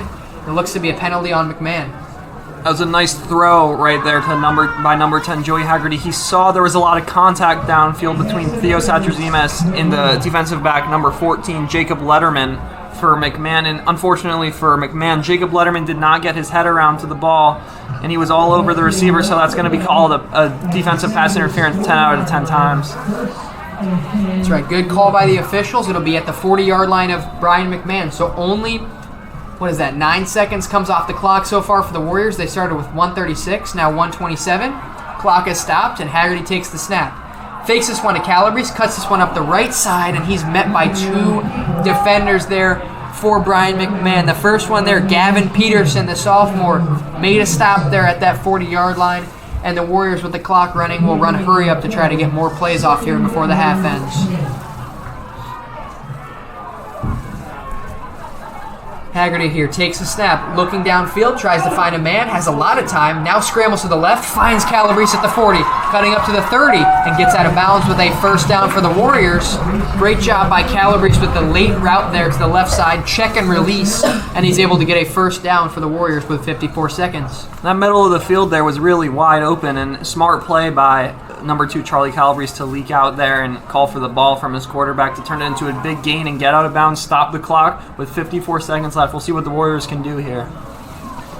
Wilton has been moving this ball well so far. 2 plays, 2 good gains, minus that Wilton quarterback keeper from Haggerty that burned some clock. Haggerty now will scramble to the right, flips back to the left. It's Calabrese, has it at the 30, cutting to the 25, trying to tiptoe his way up the sideline, but he's out of bounds there at around the 26-yard line of McMahon. So just a few seconds come off there, 46 now in the half, and still the Warriors have 2 timeouts to go. That was a beautiful throw there by number 10, Joey Haggerty, to the flat to Charlie Calabrese. Perfectly placed. If it was even a little bit lower, that ball would have been tipped up and could have been an interception by the defense. That's right. That is the type of play that it looks like it's just an easy throw, but really that is so difficult to get it over those defenders, no matter how close the throw might be. Haggerty here has plenty of time, looks to his right side of the field, and that's almost there for Satrazemis, a little bit behind him. But there it's the pass breakup by King Dorlands for this defense of McMahon. Yeah, that's a great pass breakup right there by King Dorlands of McMahon. If he doesn't break that ball up, that could have gone to the house because there was no safety back there for McMahon to stop that play. And if a little short of a ball by Haggerty, if he throws that a little bit more outside, that also could have resulted in a touchdown.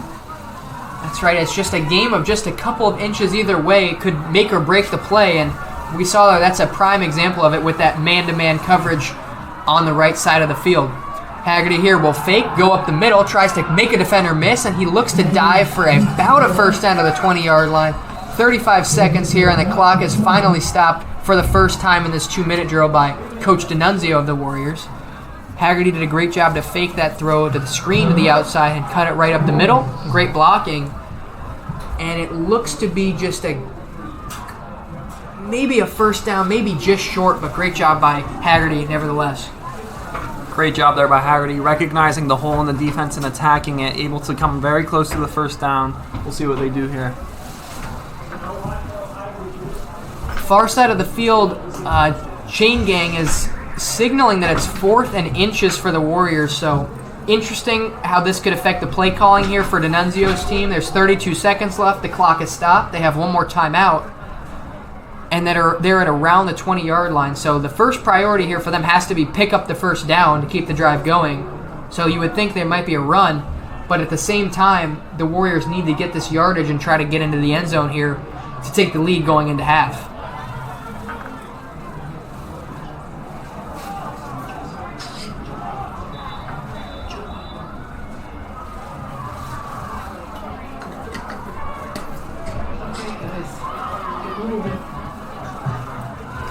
In this situation, I would anticipate a heavy formation, and that's what the Warriors are going to do. They rush out to that line, and the officials stop the clock to try to put more time on this play clock for Wilton. So Calabrese in the backfield by himself. Blockers, 3 of them stagger to that right side, and he takes a snap, looking to gain a first down, powers his way ahead inside the 20-yard line, so a first down for the Warriors to about the 16 of McMahon. And the final timeout of the half used by Coach E.J. D'Annunzio of the Warriors with 27 seconds left. 1st and 10 Wilton in a big spot here, close to halftime. Yeah, great play on 4th and short coming out of the jumbo formation. And although it's very predictable to see what they're going to do, when you have that many blockers for you running on the right side, it's very hard to stop. Not much the defense could have done there. Very good play on 4th and short by the Warriors. Yeah, so we talked about it. Maybe they would just run it to try to just pick up the crucial first down that was just inches away, and they took no risks there. They made sure they got it with their heavy set formation out there to the right. Calabrese followed it well. But now, with 27 seconds to go, they have no timeouts before halftime here. Wilton down by 3 to score 17-14 Brien McMahon, if you're just joining us. And Wilton here trying to at least tie the game, possibly take the lead going into half with a touchdown here deep in the Brien McMahon end of the field.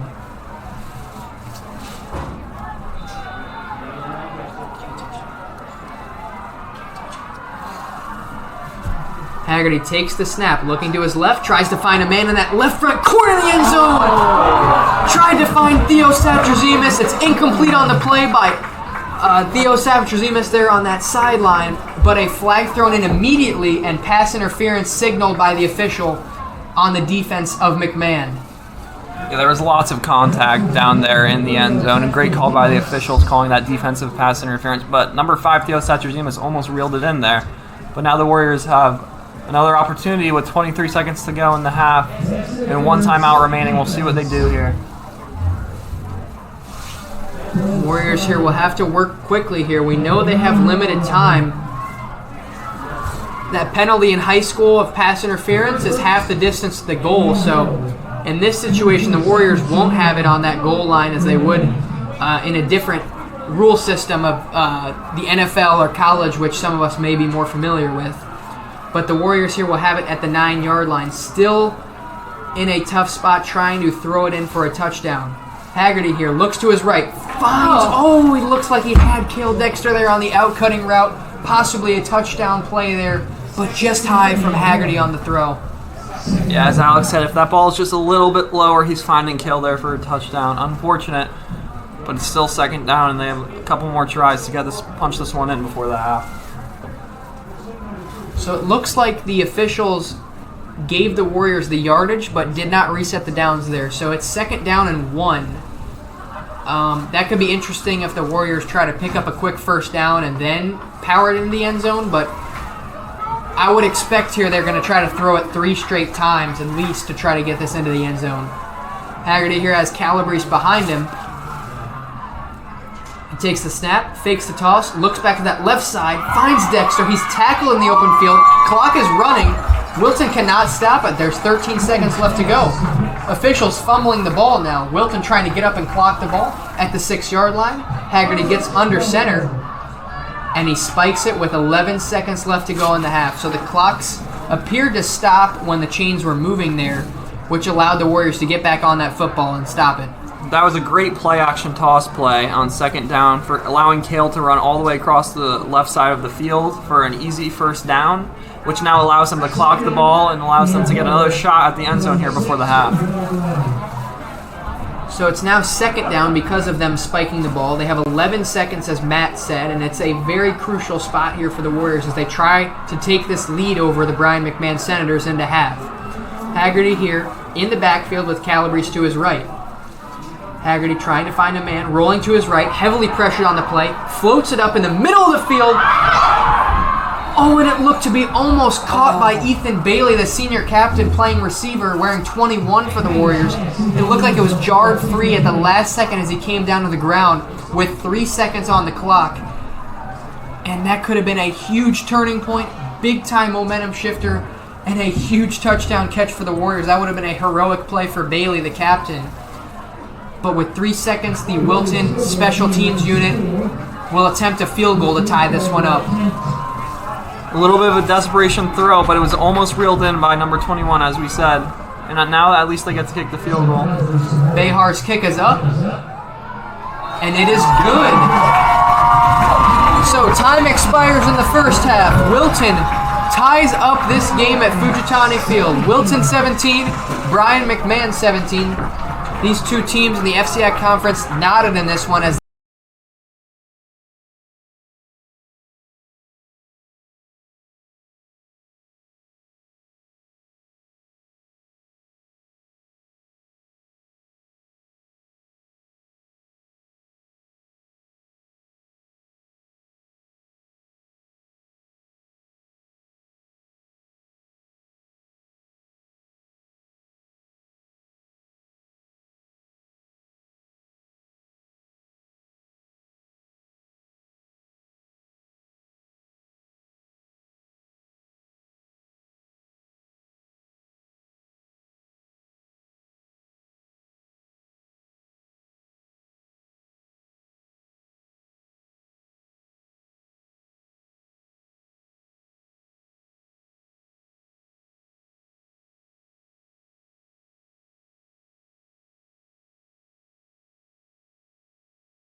Welcome back to this broadcast of Wilton Warriors football. We're at halftime, and the score is Wilton 17, Brien McMahon 17.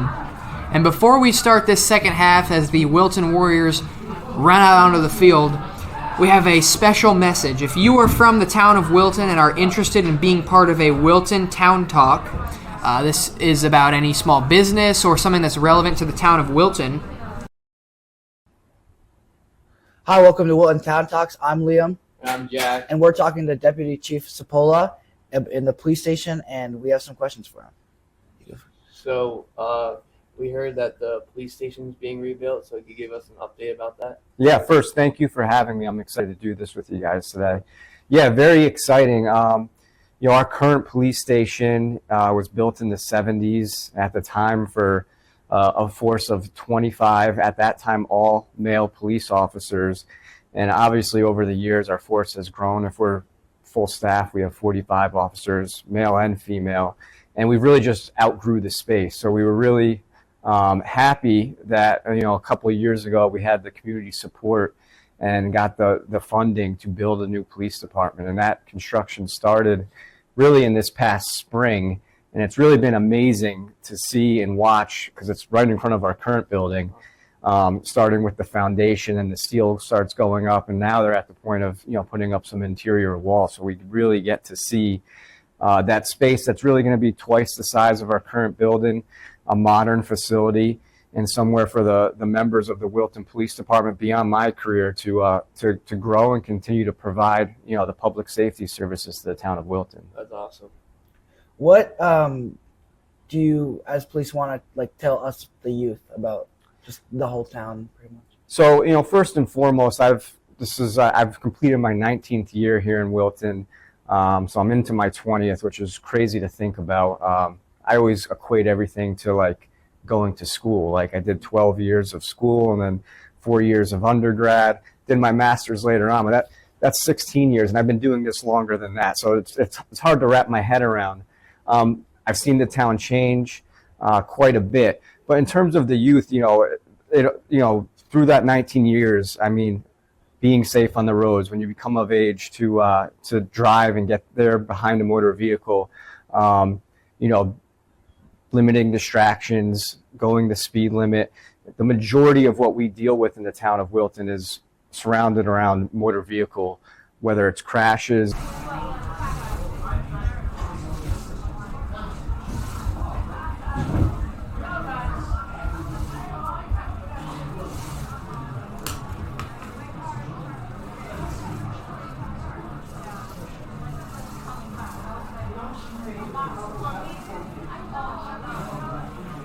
And that was just a sample of the video of Wilton Town Talks of Liam Smith and Jack Schwartz, Wilton High School students, interviewing Deputy Chief Rob Capolo for this segment. The rest of this can be found on Maria Breese's YouTube channel. She's a teacher at Wilton High School. If you're interested in an opportunity to be on Wilton Town Talks, please reach out to her with this information. We're about to start the second half of this game. It's Wilton versus McMahon. The kickoff going from left to right. Wilton will receive. And it's taken by Dennis Dustin, the sophomore for the Warriors. He has a touchdown in this one. Jukes tries to find a seam, gets up to this 35, 36, 37-yard line for the Warriors, and that's where they'll start. Matt, coming into the second half, what do you think is the key to the game for the Wilton Warriors? Well, I think the key for the offense here is repeating what they did in the first half with the run game with Charlie Calabrese. When he hits that outside, he has a lot of acceleration, and he's been able to pick up a lot of first down for these Warriors. And on the defensive end, I really think they need to limit McMahon quarterback Laraco and his ability to escape the pocket and create downfield. All right, we'll see how they do that coming into this second half. So they'll start out two receivers to the left, one to the right. Calabrese lined up behind Haggerty, and it'll go to him. Calabrese tries to find a seam up the right side, gets a few yards, cuts it up past the 45, call it the 46, and the Warriors will be set up nicely for a 2nd and 2 here to start this second half, rather. That's the same kind of outside run we were just talking about with Calabrese hitting the gaps between blockers and accelerating upfield, which has really been the key for the time of possession for the Warriors. It's helped them to be able to keep the ball and have methodical drives down the field that end up leading to touchdowns. So if they can continue to do that, it will lead to a lot of success in the second half.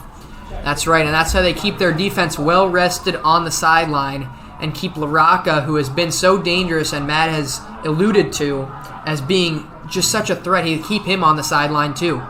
Here it'll be Haggerty, fakes to Calabrese, trying to go up this left side, gets out wide, and he will end up picking up a first down. Cuts up into Brien McMahon territory here, gains about 8 yards on that one. That was Haggerty there. Got into McMahon territory, call it the 47-yard line, and back-to-back runs lead to a first down Warriors. That was a great read option play by the quarterback, Haggerty, number 10, showing off the legs there. Play that looked like he could have been tackled behind the line of scrimmage, turns it upfield for almost 8 yards. Great play on second and short. It's exactly what we've seen from Haggerty throughout this season, especially at home. He does a great job rolling out. Didn't do it much in the first half, but he starts out with a bang here in the second half doing it. Handoff here to Dustin. He scored the touchdown earlier, and he's looking for more. Gets up past the 40-yard line, down to about the 37. And Dennis Dustin there exploding through the gap created by his offensive line and picks up extra yards there for the Warriors. Great gain there. There's a timeout on the field as there's an injured player here for Brien McMahon. We hope he's doing well down there, and hopefully he's doing all right. We're going to take a quick break in our coverage as the medical staff tends to him.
And a nice round of applause here from the Wilton hometown crowd as the Brien McMahon defender is helped off the field. Good to see that he's able to walk off under his own power here, though he is limping a little bit, so hopefully he's okay. Hate to see that for anybody out there.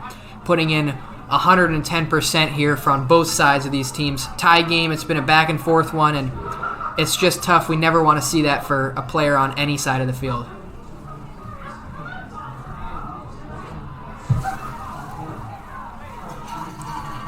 Following that timeout, the Warriors will resume their drive. They have it first down and 10 from the 37-yard line of Brien McMahon, and Haggerty is about to receive the snap.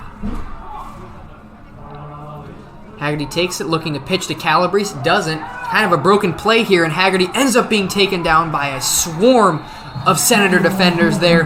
Brien McMahon did an excellent job there to rally the troops on that far sideline and take down Haggerty. I think what the Warriors tried to do there was send a man in motion to the left side of the field, but the linebackers for McMahon read that play beautifully. They saw right through it, saw that quarterback Haggerty would try to roll out to the right, and they put an end to it right away. So great play by the defense there, specifically the linebackers there for McMahon. Yeah, and coming into this one, Haggerty has been a big-time threat with his legs, especially at Fujitani Field. He's averaging 55.7 yards per game on the ground, so he has definitely been a top threat for the Warriors offense throughout this season. And we see here McMahon is well prepared for that, and they're able to string out that play and stop him.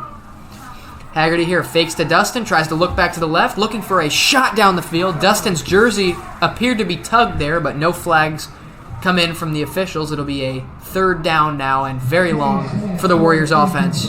That's a tough play to have on 2nd down because now you're in a 3rd and long situation where you could have picked up some valuable yards on 2nd down. And it looked like Joey Haggerty was pressured there at the end. He was forced to get that ball out, so great job by the McMahon defense there, putting pressure on the quarterback, forcing him to get the ball out, and it results in a 3rd and long, tough 3rd down here for the Warriors.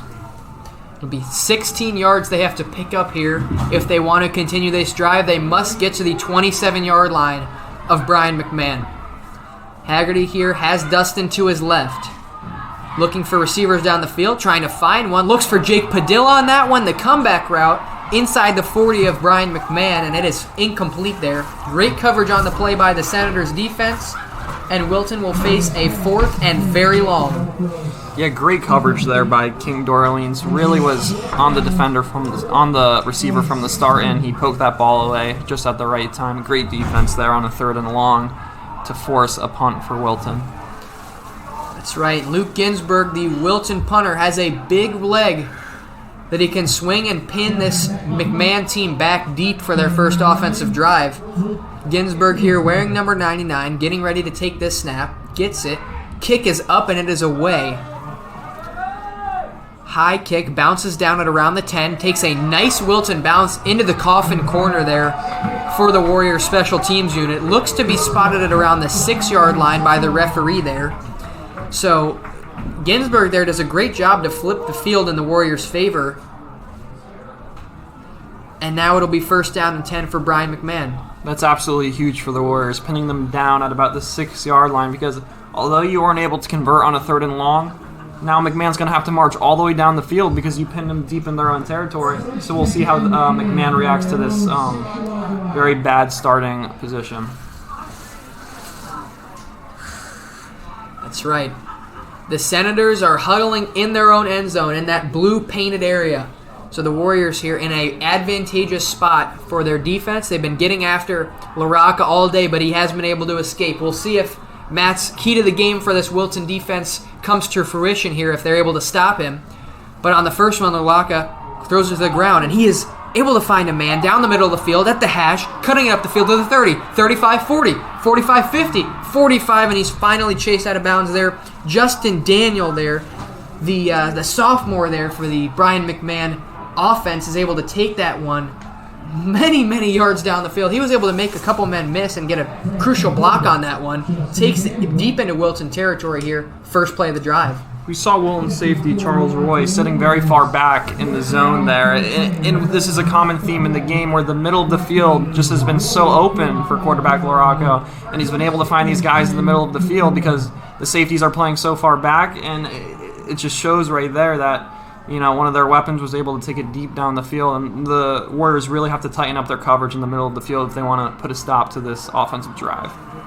That's right. It's just the first play. We're just under 9 minutes to go in this 3rd quarter, and LaRocca already with a huge completion. He takes it up the field now, being dragged down by Padilla, but he's able to pick up another 1st down for Brien McMahon, so they are moving the chains early and often in this second half. So McMahon gets down to about the 35-yard line of Wilton, and they'll get yet another 1st and 10 upcoming. LaRocca just makes it look easy with his legs, the way he ran through that middle of the defense. It's very hard to do, and the way, once again, the Wilton defenders in the middle of the field are just not present. They're not putting enough pressure on the offensive line. They've got to figure out how to stop that right here. LaRocca here gets the snap, looking to his left, finds Bynum over the middle of the field. Again, the middle of the field is the problem for the Warriors secondary. Bynum carrying defenders on his back, his jersey being tugged, but he pushes through for a big-time touchdown. Jermel Bynum puts Brien McMahon back up. And once again, as Alex said, the middle of the field has been a huge issue for this Warriors defense, and it looked like Cale Dexter, captain number 7, was looking around for someone else who was supposed to be covering number 2, Jermel Bynum, but nobody was there, and it forces him to have to guard him, and he takes it down for a big touchdown on their opening offensive drive of the second half. And with 8:07 left to go in this 3rd quarter, already quick striking offense for the Brien McMahon Senators. With this extra point upcoming, snap is fumbled, thrown to the ground, and may or may not have been a fumble. That was an interesting play how that unfolded there, but Regardless, it's going to be 23-17, a 6-point game here. McMahon leading the Warriors after that touchdown by Bynum. He had a big-time rushing touchdown up the middle earlier in this game, and he has been a huge X factor for the McMahon offense so far. Yeah, that was an unfortunate muffed snap right there for Brien McMahon. So it remains a 6-point game. Warriors can go down here. If they score a touchdown, they can take the lead. So we'll see what they do.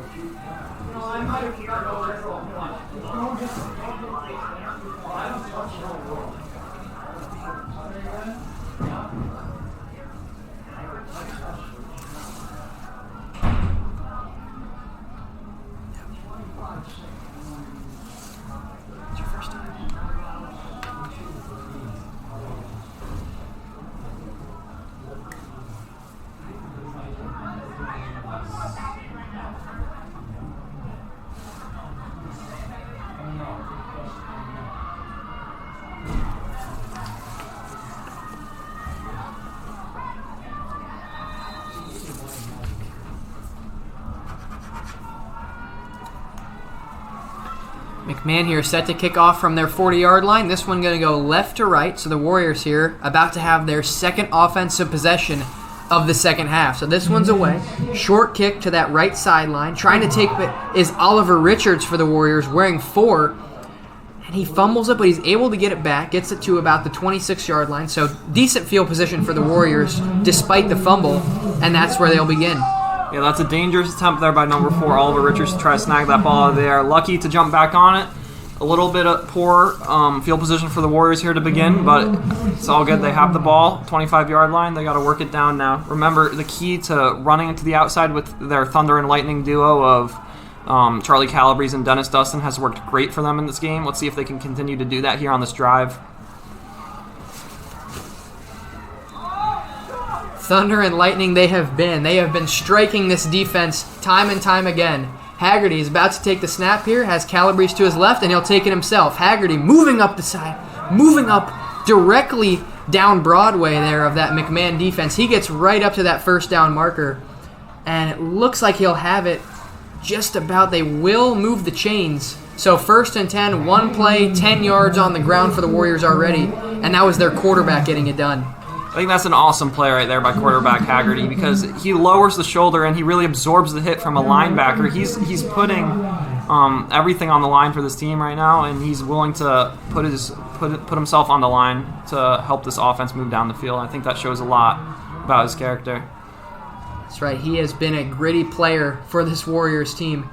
Senior, started for 2 years now, and this is his final season as a Warrior. Here it's Calabrese, though. He has a year left after this. He's just a junior. Big-time player for the Warriors regardless, and he's up to the 45-yard line of Wilton. 8 yards on the ground there for the Warriors. So runs of 10 and 8 to start this drive as they work on Matt's key to the game of running this ball consistently. That's a great first down play right there by the Warriors, running it to the outside with Calabrese. Now you have a 2nd and 2. The playbook is very open here. What are you going to do? You could take a deep shot. You could get the first down here. A lot of options. Looks like they will elect to pass. They'll throw to this left side. Jake Padilla jukes the defender out, gets to the 40, 35-yard line, juking more defenders. He just kept cutting back to that right side to avoid the McMahon defense there, and it worked for him both times.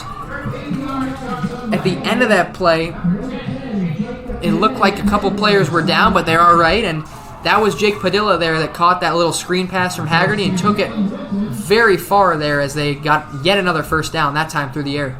That's a great play right there by number 11, Jake Padilla. To be able to make that cutback move and get all the way up the field for all that extra yardage on a short little wheel route right there, he turns that into a big play, and that's a huge momentum swing for this Warriors offense down 6 to start the second half.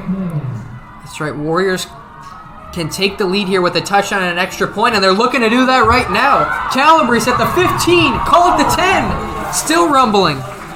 That outside zone play, the run for the Warriors with Calabrese going either left or right, doesn't matter which side, he's going to pick up yards no matter what, and he's down to the 9-yard line. 1st and goal upcoming for the Warriors. Again, we see the acceleration of Charlie Calabrese on the outside. This has really been the key to their offense so far this game. So consistent on the outside with these runs. And a great block, too. Theodore Satrazimas, number 5, the receiver, paving the way for the acceleration of Charlie Calabrese, which almost resulted in a touchdown.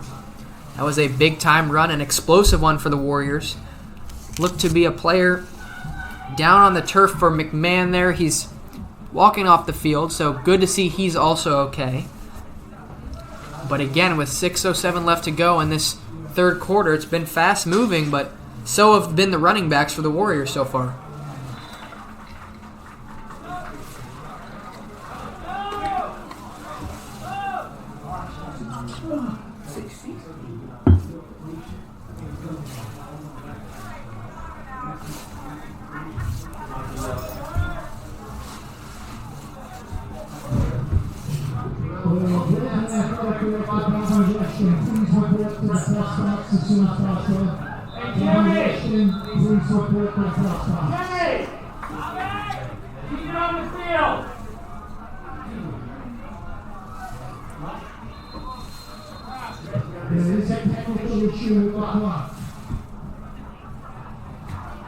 So the play on the field is stopped at the moment. It looks like the scoreboard at Fujitani Field is having a malfunction right now. Not sure what happened, but it reads 60 minutes left to go in this period, 0-0, with zeros across the board on that illuminated scoreboard with the orange lettering here.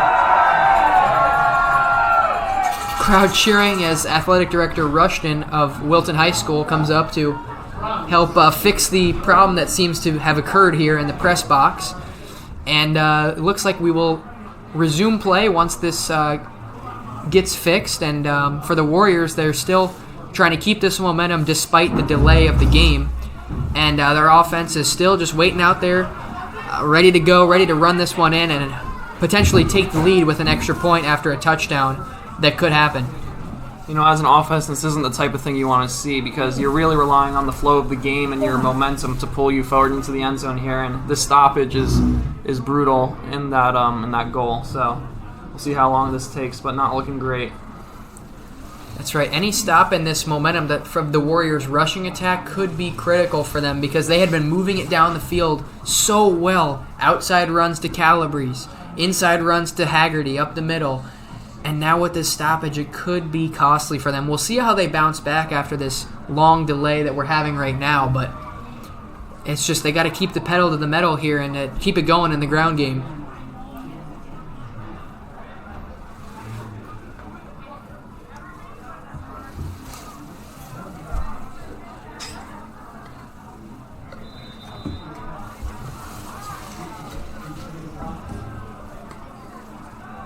The official has signaled the resume of play, so Haggerty will hand this one to Calabrese, going up the right side in that flat route, and Charlie Calabrese takes it on the hash, that right hash, for the Wilton touchdown, right around that Wilton end painted in white in the end zone, and Wilton is a point after away from taking the lead.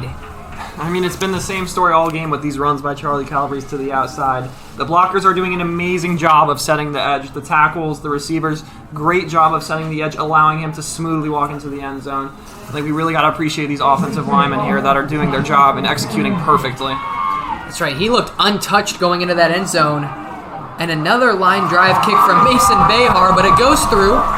Warriors are now winning this one for the first time today. They take a 24-23 lead. The clock is reading 6 minutes, 5 seconds to go in this third quarter, so looks to be halfway done in the third quarter. There's been a lot of points so far. Touchdown from each side.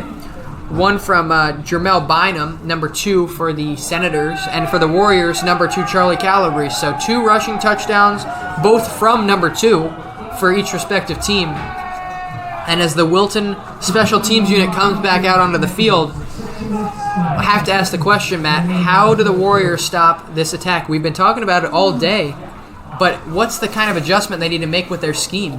Well, they've got to change up their zone coverage in terms of the middle of the field. Maybe bring the safeties down a bit lower, have a linebacker sitting in the middle of the field because this middle of the field is wide open. And on top of that, I think they might need to put a spy on quarterback Laraca because he's been able to maneuver his way in the pocket the whole game. So I think if they can execute on those 2 principles, their defense will be very stout against this attack from Brien McMahon. So as Ginsburg is set to kick off, we'll look to see if the Warriors can establish that coverage in the middle of the field. and put a stop to all the pocket presence and excellent work by LaRocca when he's back there getting ready to throw. This one is cut back to the left, then to the right. That one was Justin Daniel, the sophomore, for this Brien McMahon special teams unit. He did a good job of picking up what he could there, got up to the 32-yard line, so nice starting field position for McMahon in this one to start this drive. The last drive, they were unable to get any points, which resulted in the Warriors' touchdown of their own with Calabrese. But now it feels like it's a fresh start. It's 1-point game. Anything could happen here, and the playbook is definitely wide open now for this offense of McMahon. Yeah, this is going to be definitely an exciting end to this third quarter to see how Brien McMahon reacts now down 1 point. First time being down all day. Although their offense has moved smoothly down the field pretty much the whole game, we'll see what they opt to do here.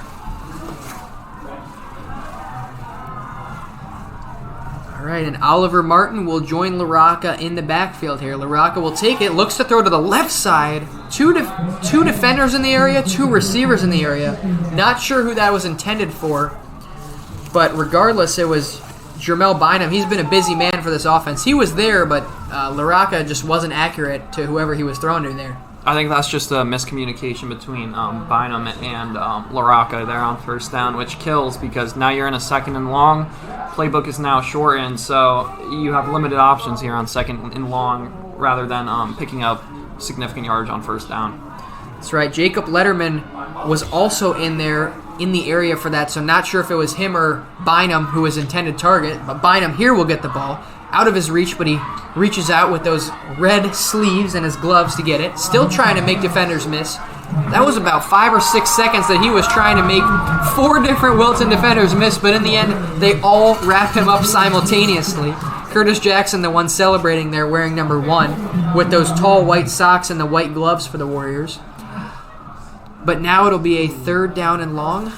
Unfortunately, it looks like there's an injured Warrior down on the field, and he seems to be in pain there at that 20-yard line. We'll take a break as we have this injury timeout, and we'll be back when this is concluded.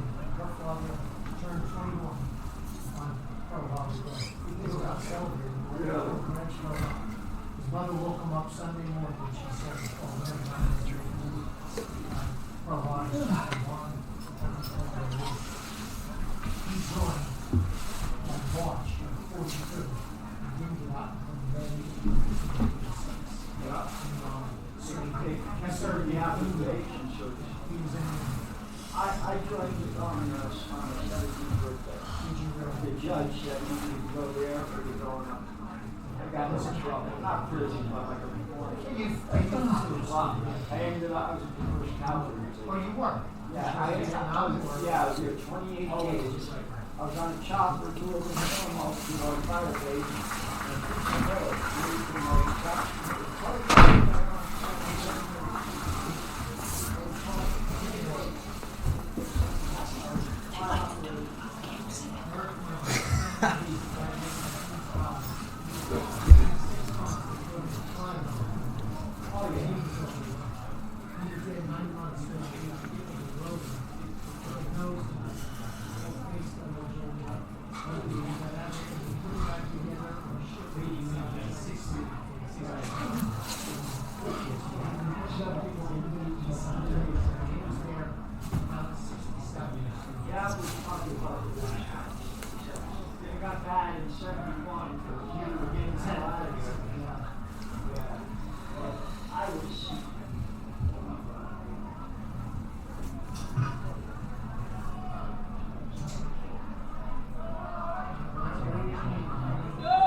The official resumes the play of the game for the Warriors. That was edge rusher and running back Alan Asta wearing number 3, who was injured on the play. Best wishes for him.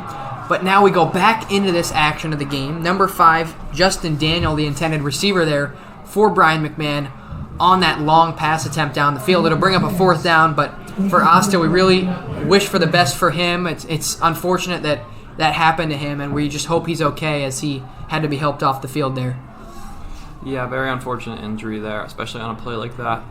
But we see that was one of the first deep shots taken all day by Brien McMahon, and Wilton's high safety number 14, Charlie Roy, actually that high safety paid off as he was able to break up the pass there and prevent a big play. So good job on that. Again, it seems like we've had multiple times where the clock has been stopped for a while for one reason or another, whether it be injury or scoreboard failure for a couple minutes, but it's been interesting to see how the teams have reacted all these times that the clock's been stopped. It stopped again here before this punt. They'll call a false start on Brien McMahon before this punt attempt, so move him back 5 more yards before this change of possession that we're going to get in just a moment.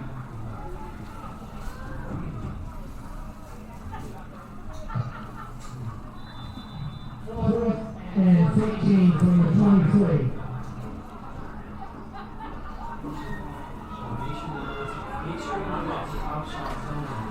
Charlie Calabrese back to return for the Warriors. The punt is away. It looks to bounce around the 50-yard line. Takes a Senators bounce to the 40. Still rolling down to the 35, 34. And it'll stop at about the 33-yard line. So that looked like it would have been a great start of this drive in terms of field position for the Warriors. But that was a big-time Senator roll all the way down to that 33-yard line at Wilton. So in the end, they have solid field position. Could have been better, but they avoided any fumble on the punt that could have happened there. Yeah, that was a great roll in the direction of the Senators. However, it's not bad starting position for the Warriors on about the 33-yard line. They still have pretty excellent field position, so we'll see what they can get going here on the ground now with Charlie Calabrese.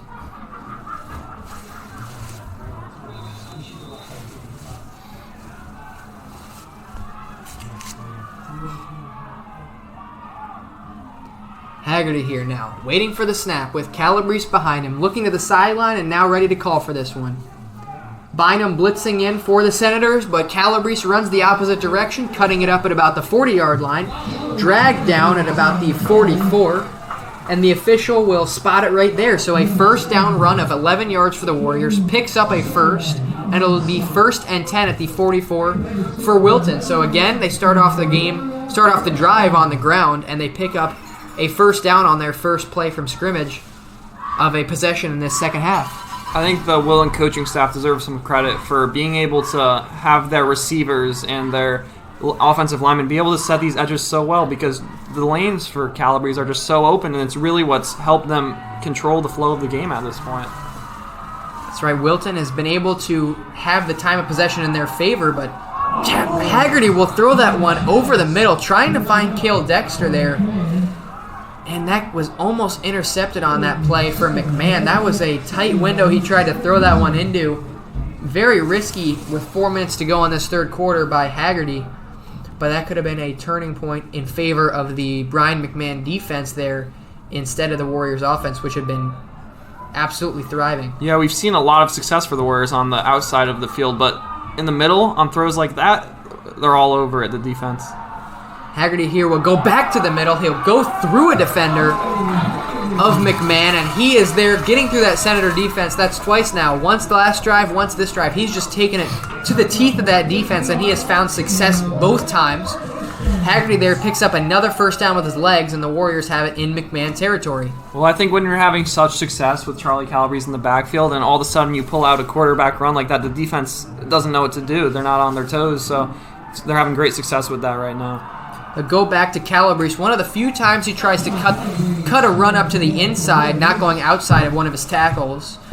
And on that one, he was stopped for a gain of 1.5. So the Warriors will face about a 2nd and 8. Wilton has really had a consistent group in there on offense. From the receiver standpoint, they've had Ethan Bailey, Theo Satrazemis, and Jake Padilla. They've pretty consistently had Cale Dexter at tight end and Haggerty and either Calabrese or Dustin at running back. Here it'll be Dustin in the backfield with Haggerty.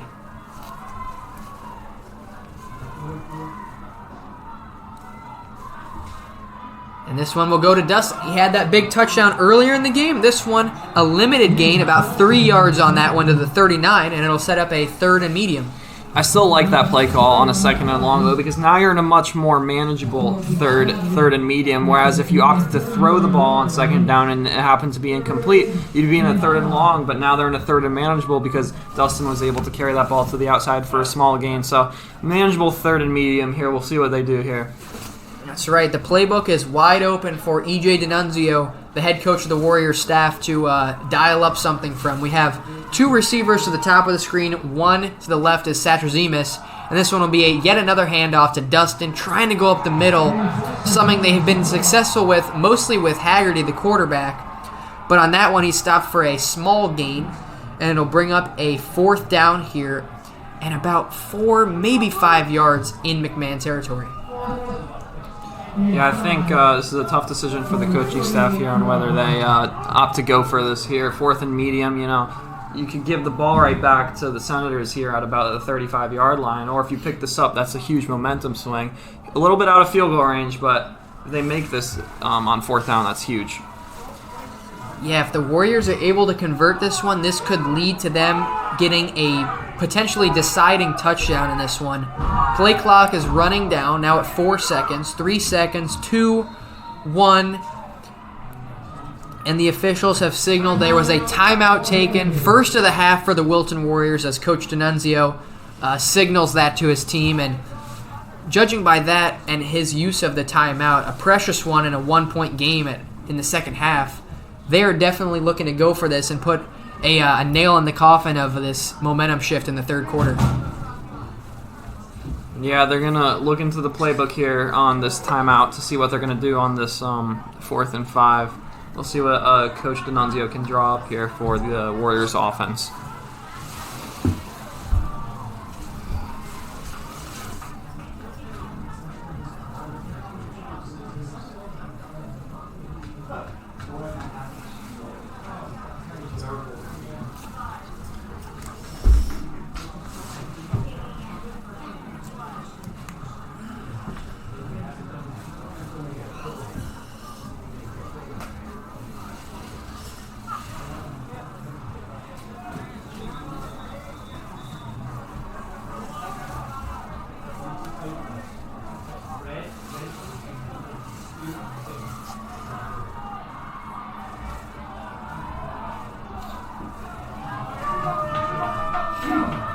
And here it is. The Warriors offense jogs back out onto that field.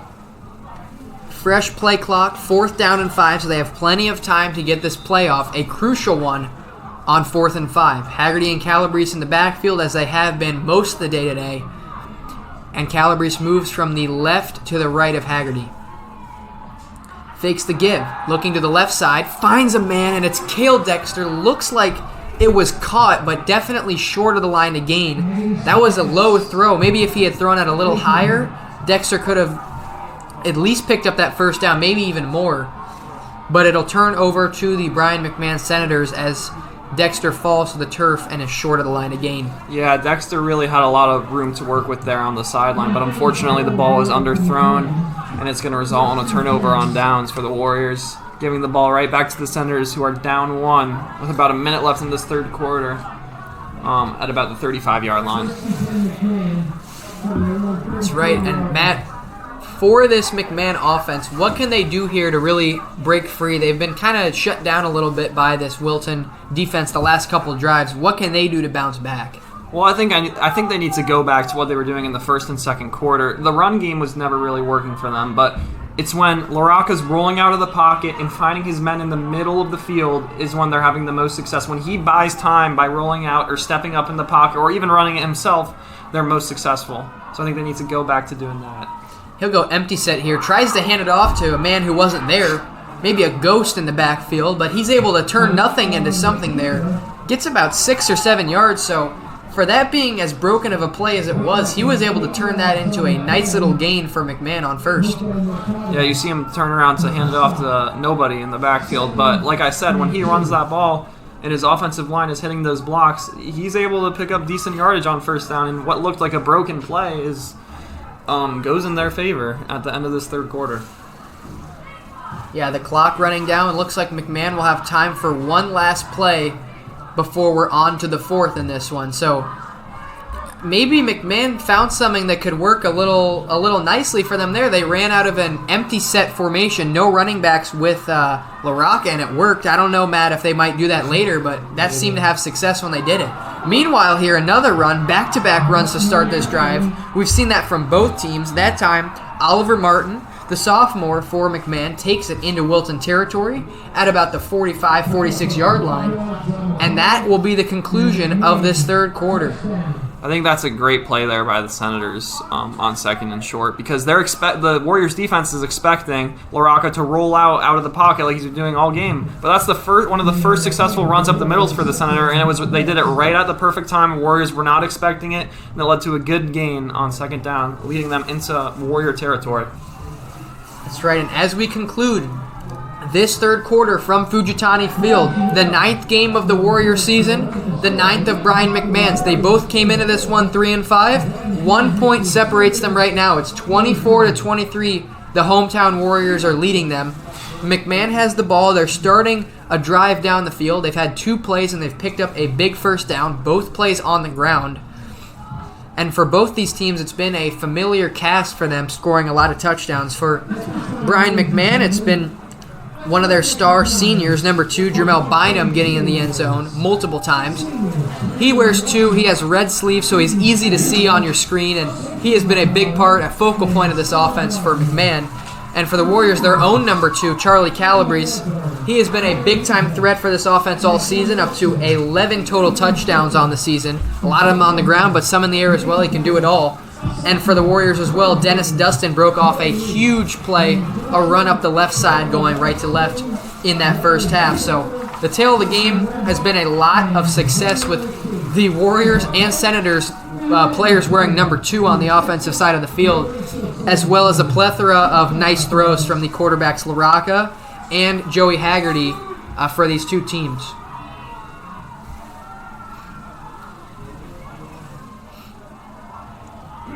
LaRocca here takes the snap, hands off up the middle, and this one is another nice gain on this one, wearing 16. Again, that's Oliver Martin, the sophomore. And McMahon, 3 runs to start this drive, 3 successful ones, and they pick up 8 or more yards each time. So that one, another first down, deeper into Wilton side of the 50. Well, like we said, the Warriors have been having trouble all day with the middle of the field, but I think the Senators are starting to recognize that in the run game now, something that they haven't done very often, running it up the middle with number 16, Oliver Martin, and he's running hard out there. You can see during his runs, and he's having a lot of success breaking tackles, pushing it up the field, and I think if they continue to do that, they can get inside the red zone here. Great game plan by this coaching staff. That's right. They've been attacking the Warriors differently in this end of the third quarter into the fourth, but on that one, the play action does not work. Not one bit. Dennis Dustin in there. He had that long touchdown we were talking about on the ground, and now he takes LaRocca to the ground. It'll bring up a 2nd and 16 after that huge sack for this Warriors front. Something we haven't seen very often today. The Warriors dial up the pressure on a play action play by LaRocca, and it works perfectly. They read right through the play action and get to the quarterback for a huge play on first down. That's right. They were not fooled by that inside handoff fake at all. And now they're behind the stick, something they haven't been all of this drive. And when they've been behind the 8 ball on offense, they have not been anywhere near as successful as when they've been on time. It seems like a cliche to say, but it's very true considering how this McMahon offense has operated throughout this one. And on this one, looking to throw is LaRocca, stepping up in the pocket, evades multiple Wilton defenders before finally being taken down by number 1 Curtis Jackson, the edge rusher for the Warriors. Gets some of that yardage lost back. And it looks like it'll just be a 3rd and 10, maybe 3rd and 11 now for McMahon. Yeah, we see LaRocca again running up the middle. He's had success with that all day. But it is still a 3rd and long situation. We'll see what they opt to do here.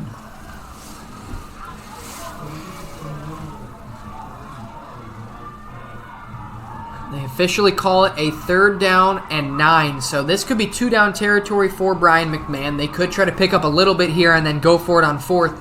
A lot of options here, but LaRocca's going to keep it and look to throw. Trying to find a man down the middle of the field and just out of the reach of his intended receiver, Justin Daniel. The sophomore, that looked like it was there, but it was just out of the reach of his outstretched arms as he was trying to get that one and bring it in for a potential touchdown to put the Senators up. Matt, what did you see there? I mean, that was a great route. Deep crosser ran by number 5 there from McMahon, Justin Daniel. Great route ran, and he was open. It was just slightly overthrown by LaRocca, just over his head.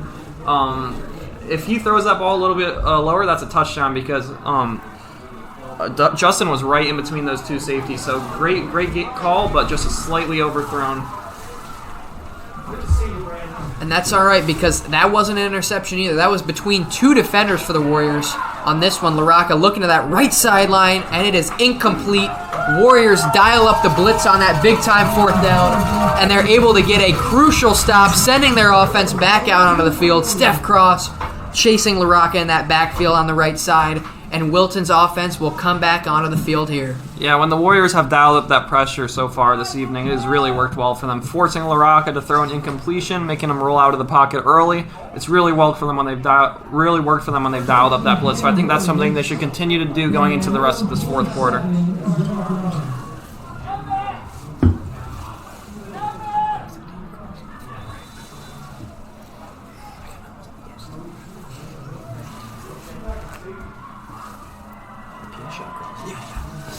Wilton here will start this drive on the ground with Calabrese. He has been very busy running the ball, as has quarterback Joey Haggerty.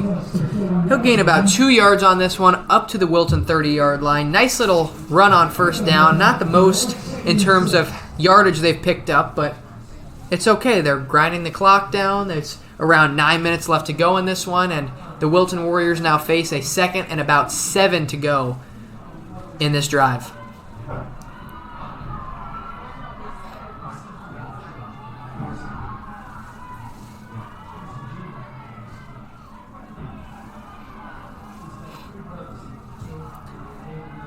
Haggerty here with Calabrese to his right. Flag immediately thrown by the official, and it is blown dead right away. Look like they may have jumped offsides, and that is what they call. It's an offsides penalty on McMahon, the defense. That'll move the Warriors up 5 yards, make this 2nd down even more manageable. And now the Warriors' attack can really, really prosper here as the 2nd down gets to a much shorter yardage standpoint. So now they only have to go 2 or 3 yards to pick up the 1st and keep the clock going. Well, that's a huge break deep in their own territory, Alex, because that was not a good 1st down play by the Warriors, but to be able to catch that break on 2nd down is huge and makes it much more easy to convert here. That's right, and that extra point snap for McMahon that was bobbled and then dropped is proving to be huge right now because the attack and the game plan for both teams is so different from what it would be if it was a tie ball game. Meanwhile, the Warriors are here going to Calabrese again, spins up past the 40, did about 2 or 3 spins there, spin cycle back to back to back, but he's able to pick up the 1st down regardless there. He gets up past the 40 to the 43-yard line of the Warriors, 1st and 10. Yeah, Calabrese has had a lot of yards after contact today, and that's really helped the Warriors when he's running to the outside. So if he can continue to do that in this 4th quarter, they should set the pace for the rest of this game with the clock ticking down just past 8 minutes. Nice little 1st down run there. That's right, and now the clock is starting to become a factor in this game. Because the Warriors are winning by that single point, if they're able to burn more and more clock off this game, they can put themselves closer and closer to a Week 9 victory. Meanwhile, this is Dennis Dustin breaking a run free. He's going all the way. Touchdown Warriors. Dennis Dustin took it up that right side. His 2nd run of over 50 yards for a touchdown today, and the Warriors extend their lead to 7. And there's that thunder and lightning duo we were talking about early. Calabrese making a lot of yards after contact, and then you put Dustin back in the game, and he just flies past those defenders with the crazy top speed, and 2nd touchdown, as Alex said, past 50 yards. That speed is really showing today, and it pays off as the Warriors now go up by 7 points pending this extra point.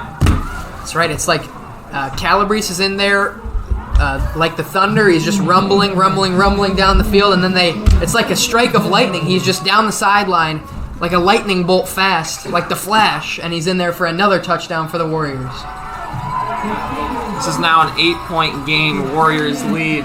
So with 7.5 minutes left, the Senators have to go down the field and get a 2-point conversion if they want to tie this game up. That was an interesting call from Coach Nunzio there. He could have elected to go for 2 from the 2-yard line, try to make this a 9-point or 2-possession game, and really try to salt this one away with just burning clock for the rest of the game. But he decided he trusted his defense. He's gonna leave an opportunity here for the Senators to try to tie it up late in this one. They have plenty of time, so not the worst thing for McMahon if they can get this offense going. But the clock management is going to be key in this one for both sides as we head down the stretch.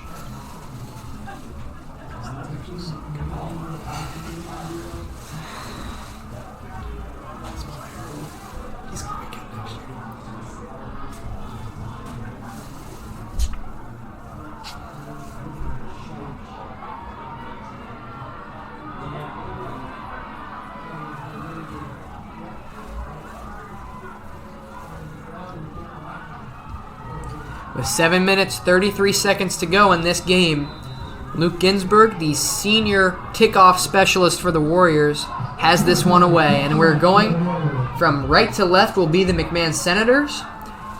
Their returner takes it, number 5, Justin Daniel, and he's able to get up to about the 19-yard line. Still trying to break free, but it appears he was out of bounds there at that 19-yard line mark. That's where the McMahon Senators will start in need of a touchdown and 2-point conversion to tie this one up. Yeah, that was a great kick there by Luke Ginsburg, reaching all the way to the end zone, and it forces the returner to go back into his own end zone and then run out of it to try to make a play, and he is not able to get past around the 15-yard line, so that's a great play there by the Warriors special teams unit.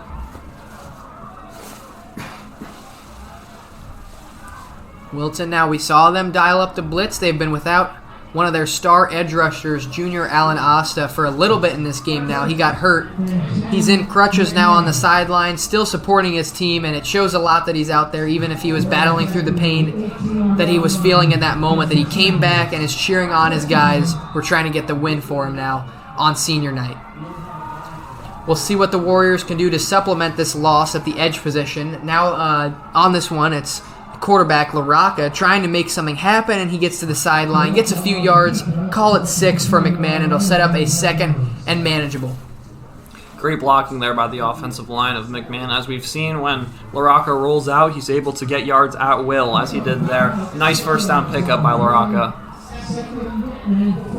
That's right, he gets up to that 24-yard line, so the difficult spot that McMahon started off with their field position was capitalized on by the quarterback LaRocca there, as he's trying to give them a little bit of buffer between them and their own end zone as they're trying to get out of this jam that they have at that 19-yard line where they started. So for the Warriors here, this could be a big opportunity to flip the script with the defensive side and maybe get a turnover, which we haven't seen yet from them. But we know McMahon is desperate to try to get some big plays. And that is exactly what they're going to do here with number 2. Jermel Bynum down the field to the 30-yard line, to the 20, 15, 10, goes to the 5, and he's finally taken down at the 3. Talk about flipping the script. That's what the Senators just did on this Wilton defense.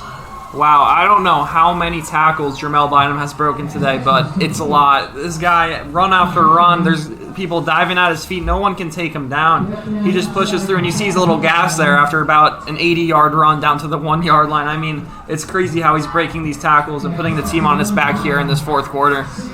We've seen him. We're talking about it. He's wearing the red sleeves. We know where he is. He's easy to identify there, and he hasn't been easy to identify for this Wilton defense and trying to tackle him at all. He's down at the 2. Again, Matt said like an 80-yard run on that play, and he set McMahon up in a perfect spot here to get a quick score and a potential tying 2-point conversion in this ball game.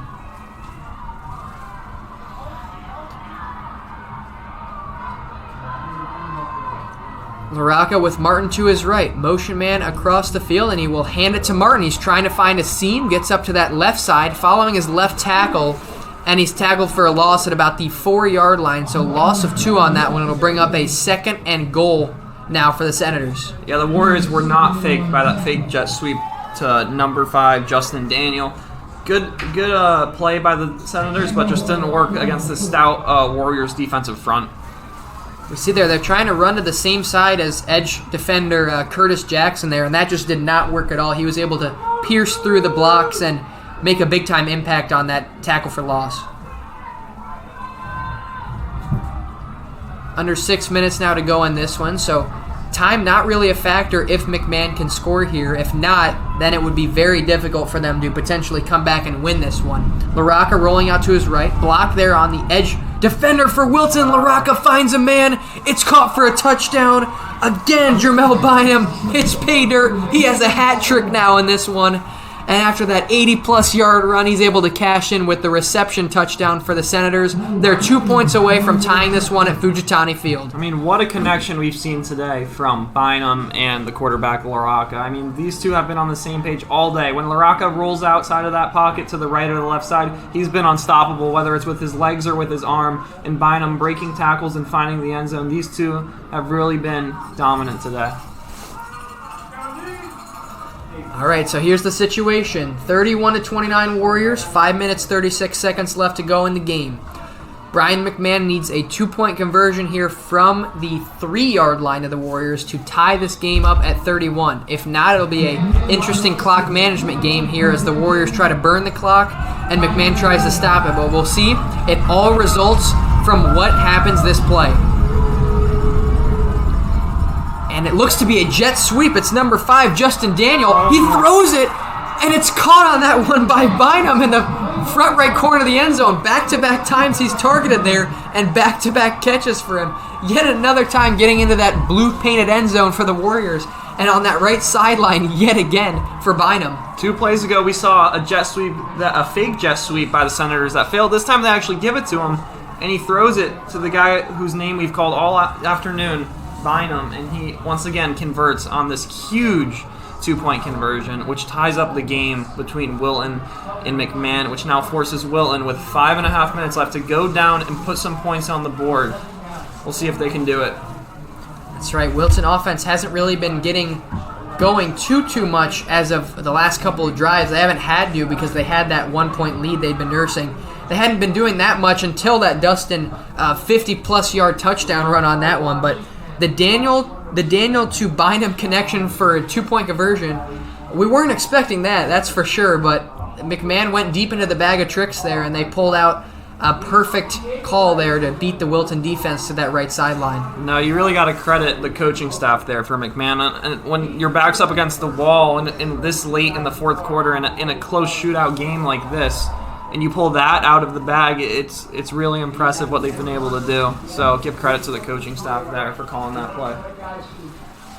Yeah, 5:36 still, the time on the clock. So we talked about it. Wilton, if they had been able to get a stop, it would have been a clear path for them to try to win this one. Now it really comes down to whose offense is going to execute here. Wilton has the time on the clock to try to do some run plays, pass plays, mix in a little bit of everything, and they have the time to get down and score a touchdown or a potential field goal to win. But if Brien McMahon, they definitely have hope here. They have time to get a stop and go down and score for themselves. So it could go either way. We're a tie game, 31-all, and we're off here from Fujitani in the fourth. This one grabbed here at that 29-yard line by Jake Padilla. I don't think the Warriors realized that if they hadn't fallen on the football and McMahon recovered, that would have been the Senators' football, but smart play from Padilla to jump on that one and save the possession for the Warriors. They'll start at the 30. Yeah, there is zero room for error here for the Warriors, deep in their own territory with 5.5 to go in the fourth quarter. There can be no turnovers. Ball security is huge here. Hold on to the ball, and even if you don't score, this game can go to overtime, so there is no room for error in terms of turnovers. Ball security is huge. That's right, and in this one, we haven't seen any turnovers from either side so far, so it's been a very clean offensive game from that perspective at least. Calabrese will join Haggerty yet again in the backfield to start this drive, and it'll go to him. He almost bobbles it, almost drops it, but Calabrese is going to turn that into a huge play. Past midfield to the 30, and he's out of bounds at the McMahon 25. The Warriors are gashing the Senators on the ground. Wow, instead of Dustin this time, they go back to Calabrese, and there it is, another huge run up the sideline. Another great block by number 5, wide receiver Theo Satrazimas. Great block by him, paving the way. I mean, this scheme has just worked so well, running it to the outside with these receivers blocking. It's worked so well for the Warriors. They've gone back to it, and McMahon can't stop it. So I say with 5 minutes left that they should continue to use the strategy, and we'll see what happens. Speaking of Dustin, he's back in the game now. He has those 2 long touchdowns. Warriors are 25 yards out now with Haggerty in the backfield along with Dustin. Again, the Warriors with their familiar setup, 3 receivers, a tight end, and a running back. This one goes to Dustin up the middle. He takes it, nice burst up the teeth of that defense, right up the gut, and he gets about 10, maybe 11 yards, and he will pick up a first down for the Warriors. So 1st and 10 again for Wilton, even better field position, and we're under 5 minutes to go. Dustin again shows the acceleration. Calabrese goes to the bench and gets some rest, and boom, in comes Dustin, and he brings a lot of acceleration to this team, and I think that duo is really what's winning this team. It is really what's helping this team on the offensive side of the football. At least on offense, the Warriors have been winning in the trenches dominantly so far, so it seems like as the game has worn on, they've gone back to it, and it's worked time and time again. Offensive line for the Warriors communicating with Haggerty here. He'll take it, won't hand off to Dustin. He'll take it himself up that left sideline at the 10-yard line, and he'll go out of bounds right there. Gains a decent amount on first down. The Warriors can still pick up one more first down before they get into a goal-to-go situation, so 2nd down upcoming. Yeah, the Warriors haven't really passed the ball much this afternoon, but when you have this trio between Dustin, Calabrese, and Haggerty who can all run it, and who can all run it to the inside, to the outside with great acceleration and power, there's really no need to throw the ball when you can manage the clock like this deep in the 4th quarter. That's really what you want to do. So this is very impressive showing in the run game from the Warriors this afternoon. That's right, and it'll be Calabrese who subs back in here for Dustin. Again, receiver to the left, 2 to the right. Tight end Dexter to the right side of the line as well, lined up next to the right tackle for the Warriors, and Haggerty about to take this snap. He gives this one to Calabrese, who's met immediately, bounces it outside, still gains positive yards. He did a great job to get away from the big defensive tackle there for McMahon, and he's able to still gain a couple yards to set up a 3rd and short for the Warriors. Yeah, that's a beautiful stiff arm there by Calabrese, able to turn what looked into a negative play into a positive gain. The way these running backs can just bounce the ball to the outside is very impressive, and they've been doing it all evening. That's right, and for the Warriors, a new formation subbing in. This is the jumbo look that they have done a lot in short yardage situations in which they look to run the ball a lot. So looks like they have Dustin as well as Calabrese in the game. Haggerty has come out for this play. He is on the sideline cheering on his squad. And it'll be a 3rd and 4 for Wilton. Haggerty's off. Calabrese takes it, looking to go up the middle, and he's very close to a first down. May just be a yard or a yard and a half short there of that first. So it will be a 4th down and 1. This is a tough call for the coaching staff. 4th down and 1. Do you drain more clock and take it on this 4th and short, but you risk giving the ball right back to McMahon, who will still have 3 minutes to march down the field and score? Or do you kick this field goal? It looks like they're opting to go for it here on this 4th down. This is very aggressive. D'Annunzio trusting his offense here and his ability for his team to pick up 1 critical yard. Calabrese takes it, going right up the middle, and he'll have it. First down, Warriors, down to the 3-yard line. Calabrese goes, and yet again, the power of the Wilton front is able to push back McMahon and pick up yet another first. Yeah, as Alex said, that jumbo formation and short yardage situations has worked so well for these Warriors. But I think we don't give enough credit to the offensive linemen who are really paving the way for this run game and allowing to have runs up the middle like that in short yardage situations. It's not easy to do that time and time again when you're running down the field. So credit to these offensive linemen of Wilton. Warriors now officially at the 4-yard line. The clock is still running. Keep in mind, McMahon does have 3 timeouts left, so regardless of what happens here, they can still stop the clock 3 times before this one's over. Calabrese here will take it, goes up the middle again, and he finds the end zone for another time. Calabrese here with the hat trick in this one. 3 touchdowns on the day, and Charlie Calabrese hits pay dirt yet another time for Wilton. Wow, that's absolutely huge for Wilton right there. But now the question is, 2.5 minutes left. McMahon has all their timeouts. This is a very much tieable game here. They have a lot of time, so we'll have to see what happens, but pending this extra point, Wilton will be up 7 points. That's right, and this is a critical extra point here for Wilton because this would make it a 7-point game. They had a 6-point lead earlier, and a potential miss would be very costly. There'll be an offsides penalty charged to McMahon here, so Well, that makes will this move. more interesting. They could go for 2. It looks like they'll sub at least one new player in here. You go for 2 here now? No, it's a short yard situation. Yeah, this could be a deciding play in this one if the Warriors were to convert, or even if they wouldn't. It would make a potential McMahon 2-point conversion try very interesting if they were. So Calabrese is still in. Looks like they're going to go for it here. Calabrese there with 3 blockers to the left behind that offensive line. He will go right down the middle, and he dives in for the touchdown. Again, credit to these offensive linemen. I mean, it's just been so dominant on these short yardage situations. The defensive front for McMahon hasn't been able to do anything against this offensive line of Wilton. So credit to the big man up front. This has really been a showing by them. That's right. This has been their showcase game so far, and it has been all them. That's on the backs of them that they have been able to drive down this field. 2:29 left to go, so still a solid amount of time for this McMahon offense to try to put 8 more points on the board to match the Warriors. It's 39-31 Wilton. But now Warriors up 8. This is a whole different game. Now, even if they do get the touchdown, even if McMahon goes down and scores this touchdown with all their timeouts in 2.5 minutes, they now have to go for 2 points to tie it up and bring it to overtime, where Wilton was on the 1-yard line. McMahon will not be on the 1-yard line. They will be attempting a normal 2-point conversion pending any penalty marker. So that really changed the game there, that penalty marker and that 2-point conversion for Wilton. So it's a whole different game now after that.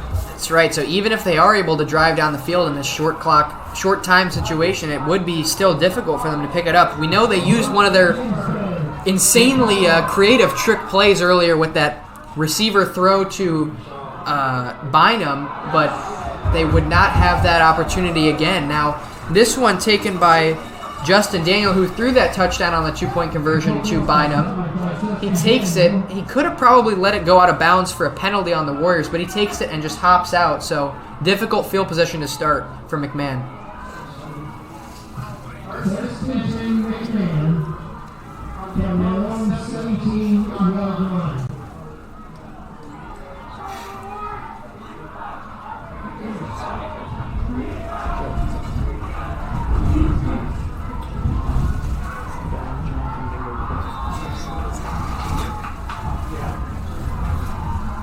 So McMahon and their quarterback, senior Lorenzo LaRocca, they come back out onto the field. This has been an excellent game so far, very offensive-oriented for both sides. And LaRocca able to step up in the pocket, buys time, and finds a man on that right sideline here, trying to get up that sideline. I believe it was number 5, Justin Daniel, there for the catch for the McMahon Senators. So he makes up for that critical error that he made on that kickoff.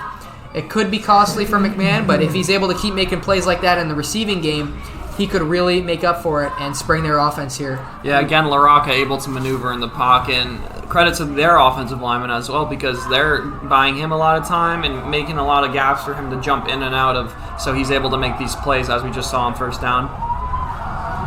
All right, so LaRocca here has the running back to his left. The ball's on the floor, and he touches a knee down, so that means in our high school game, he is down by contact when his knee touches the ground. That's absolutely a critical mistake there by the offense of McMahon. Now you're in a third down situation. A third down and long versus what could have been a first down conversion or a second and short. Now what do? This is 4-down territory as well. This is a very tough situation with the crowd going crazy. That's right, the Warriors fans on their feet. LaRocca rolling to his left, trying to find a man on this left sideline. And it was bobbled, almost caught, but the bobble there and the lack of control when going out of bounds by the receiver, King Dorlands, there for McMahon is what causes that to be called incomplete. So 4th down here, big-time play. This could be the game here for McMahon. This is the game on the line here, 4th and long. 2 critical errors by McMahon on this drive, but they can make up for it. We've seen LaRocca do it with his legs today on these desperation throws on 3rd and longs and 4th and longs. Can he do it again with the game on the line is the question. All right, so here, that is the question here as they go into this one. Warriors defense looking for one more stop to seal this game and get their 4th win of the season here at home.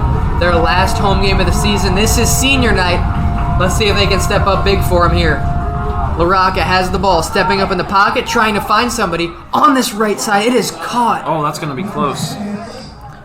It was King Dorlands there making up for that drop on the play before, and he has got it. First down, We're gonna give it McMahon to him. Senators. That was an ice-in-the-veins clutch catch and play by Dorlands and LaRocca on the throw. Going quick. LaRocca here has it, finds his man in the flat there for the McMahon Senators. He's able to cut it up, tries to get out of bounds, and he will on that one. It was Oliver Martin, the sophomore running back. Good job getting out of bounds to stop the clock, and 1:23 left in this one. Yeah, great job going out to the flat, but managing to get out of bounds with multiple defenders in your face. That's critical in this type of scenario where you stop the clock, your offense can now reset. You got the whole field in front of you, playbook opens on a 2nd and short. Now what do you do? This is the game. That's right. It all comes down to this drive. It's under 2 minutes now, under a minute and a half even. So this is really it. Warriors players jumping on the sideline. LaRocca trying to get out. Looks to be an evasion of a player who was Curtis Jackson, the edge rusher, but that throw goes out of bounds. Trying to look for number 5, Justin Daniel, there on that close sideline near midfield, but Looks like Daniel's trying to say that there might have been pass interference. No call from the ref, though. it is.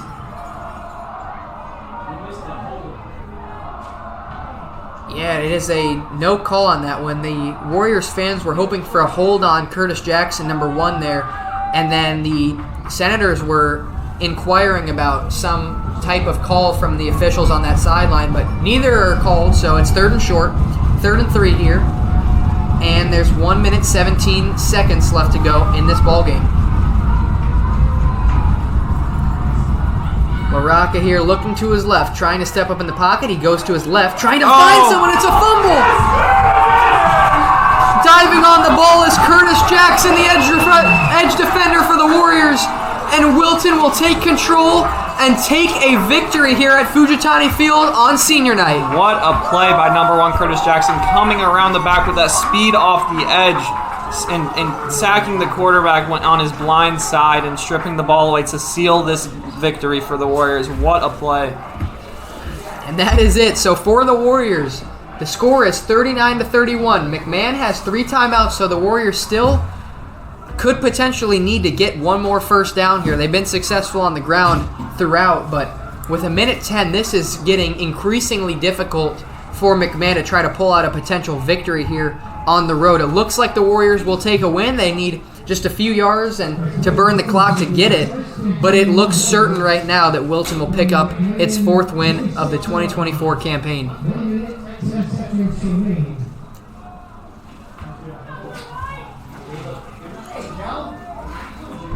Wilton will run out their jumbo formation with Calabrese as the target for this snap. So he will take the direct snap, follows his blockers to the left side, tries to cut it up, gains some nice yardage, and he's already close to that first down. That first will decide the game for the Warriors. If they can pick it up, they will ice this one and go home with a win. And the Senators call timeout here, just a desperation timeout to see if they can try to get the ball back. If they stop them here on this 2nd down, the Warriors are very close to this first down. All they got to do is get this, and the game will be over. For the Warriors today, it's been all rushing touchdowns. 2 rushes of 50-plus yards for Dennis Dustin, the sophomore. He wears number 32 for the Warriors. He's had 2. And then 3, the hat trick for Charlie Calabrese of the Warriors, number 2, the running back. Calabrese is more the thunder of the duo, and the lightning is Dustin with that speed. We've been referencing that throughout, but for those Warriors, those have been the 2 stars of the game so far. They're going to be very exciting to watch, not only this season, but the upcoming season. One's a sophomore, one's a junior. Going to be fun to watch. That's right. They're only going to get better as they keep growing. For McMahon in this effort, it looks like, as of now, they're going to be taking a loss here on the road, but in this one, it has been an excellent effort from quarterback Lorenzo LaRocca especially, and Jermel Bynum, who wears number 2. He plays running back and receiver. He's done an excellent job. So has LaRocca. But Calabrese here will take it all the way to the end zone. His 4th of the game. He is ridiculous today. 4 touchdowns on the ground and 6 overall for the Warriors. between Calabrese and Dustin. That is insane that they are keep going, churning the legs, getting in the end zone yet again. And for the Warriors, that is the bow on this present of a senior night. And that's going to be the game right there, as Alex said, on senior night. And that last run right there really encapsulated the whole game. Blockers out, setting the edges. Calabrese with his boom and acceleration out on the outside and just able to punch it in for his 4th touchdown of the game. It's awesome. Yeah, he has been on fire today. And on for this extra point, number 99 for the Warriors, Luke Ginsburg, the senior.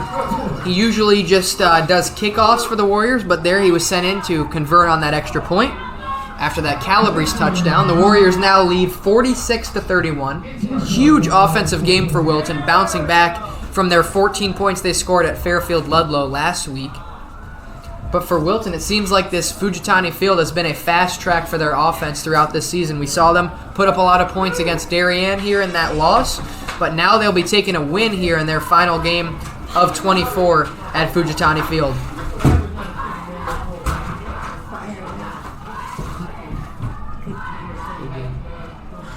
This was a very fun game to watch on both sides. Just a battle to the end. Very high-scoring game. Very fun to watch. Both sides going back and forth to the very end.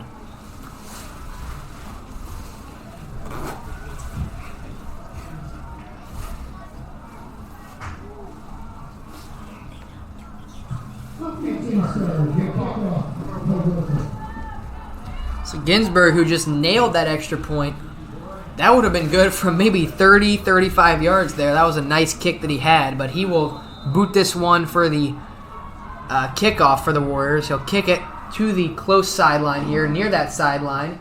And this time, number 5, Justin Daniel will intelligently let this one go out of bounds, so a penalty is drawn on the Warriors.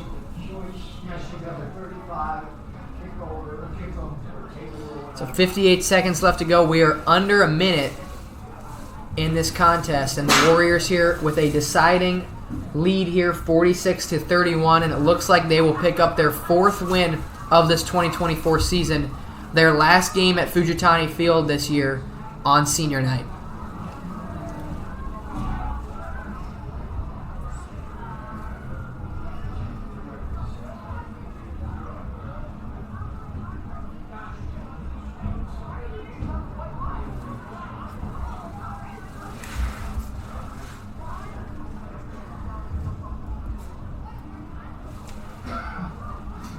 As the second play, the opener started at the McMahon 45-yard line, first and 10 Senators.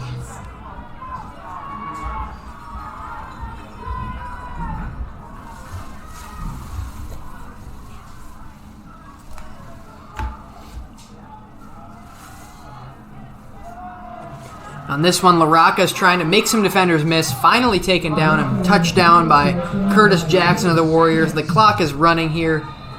It looks like the officials have said that McMahon will take a timeout, and that'll be their second of the game, or second of the half, rather. 46 seconds to go, and the trainers come out, and the water is out for this Warriors defense, which has held strong in this last drive that they stopped. That forced fumble recovered by Jackson that really flipped the game on its head and gave Wilton the deciding factor.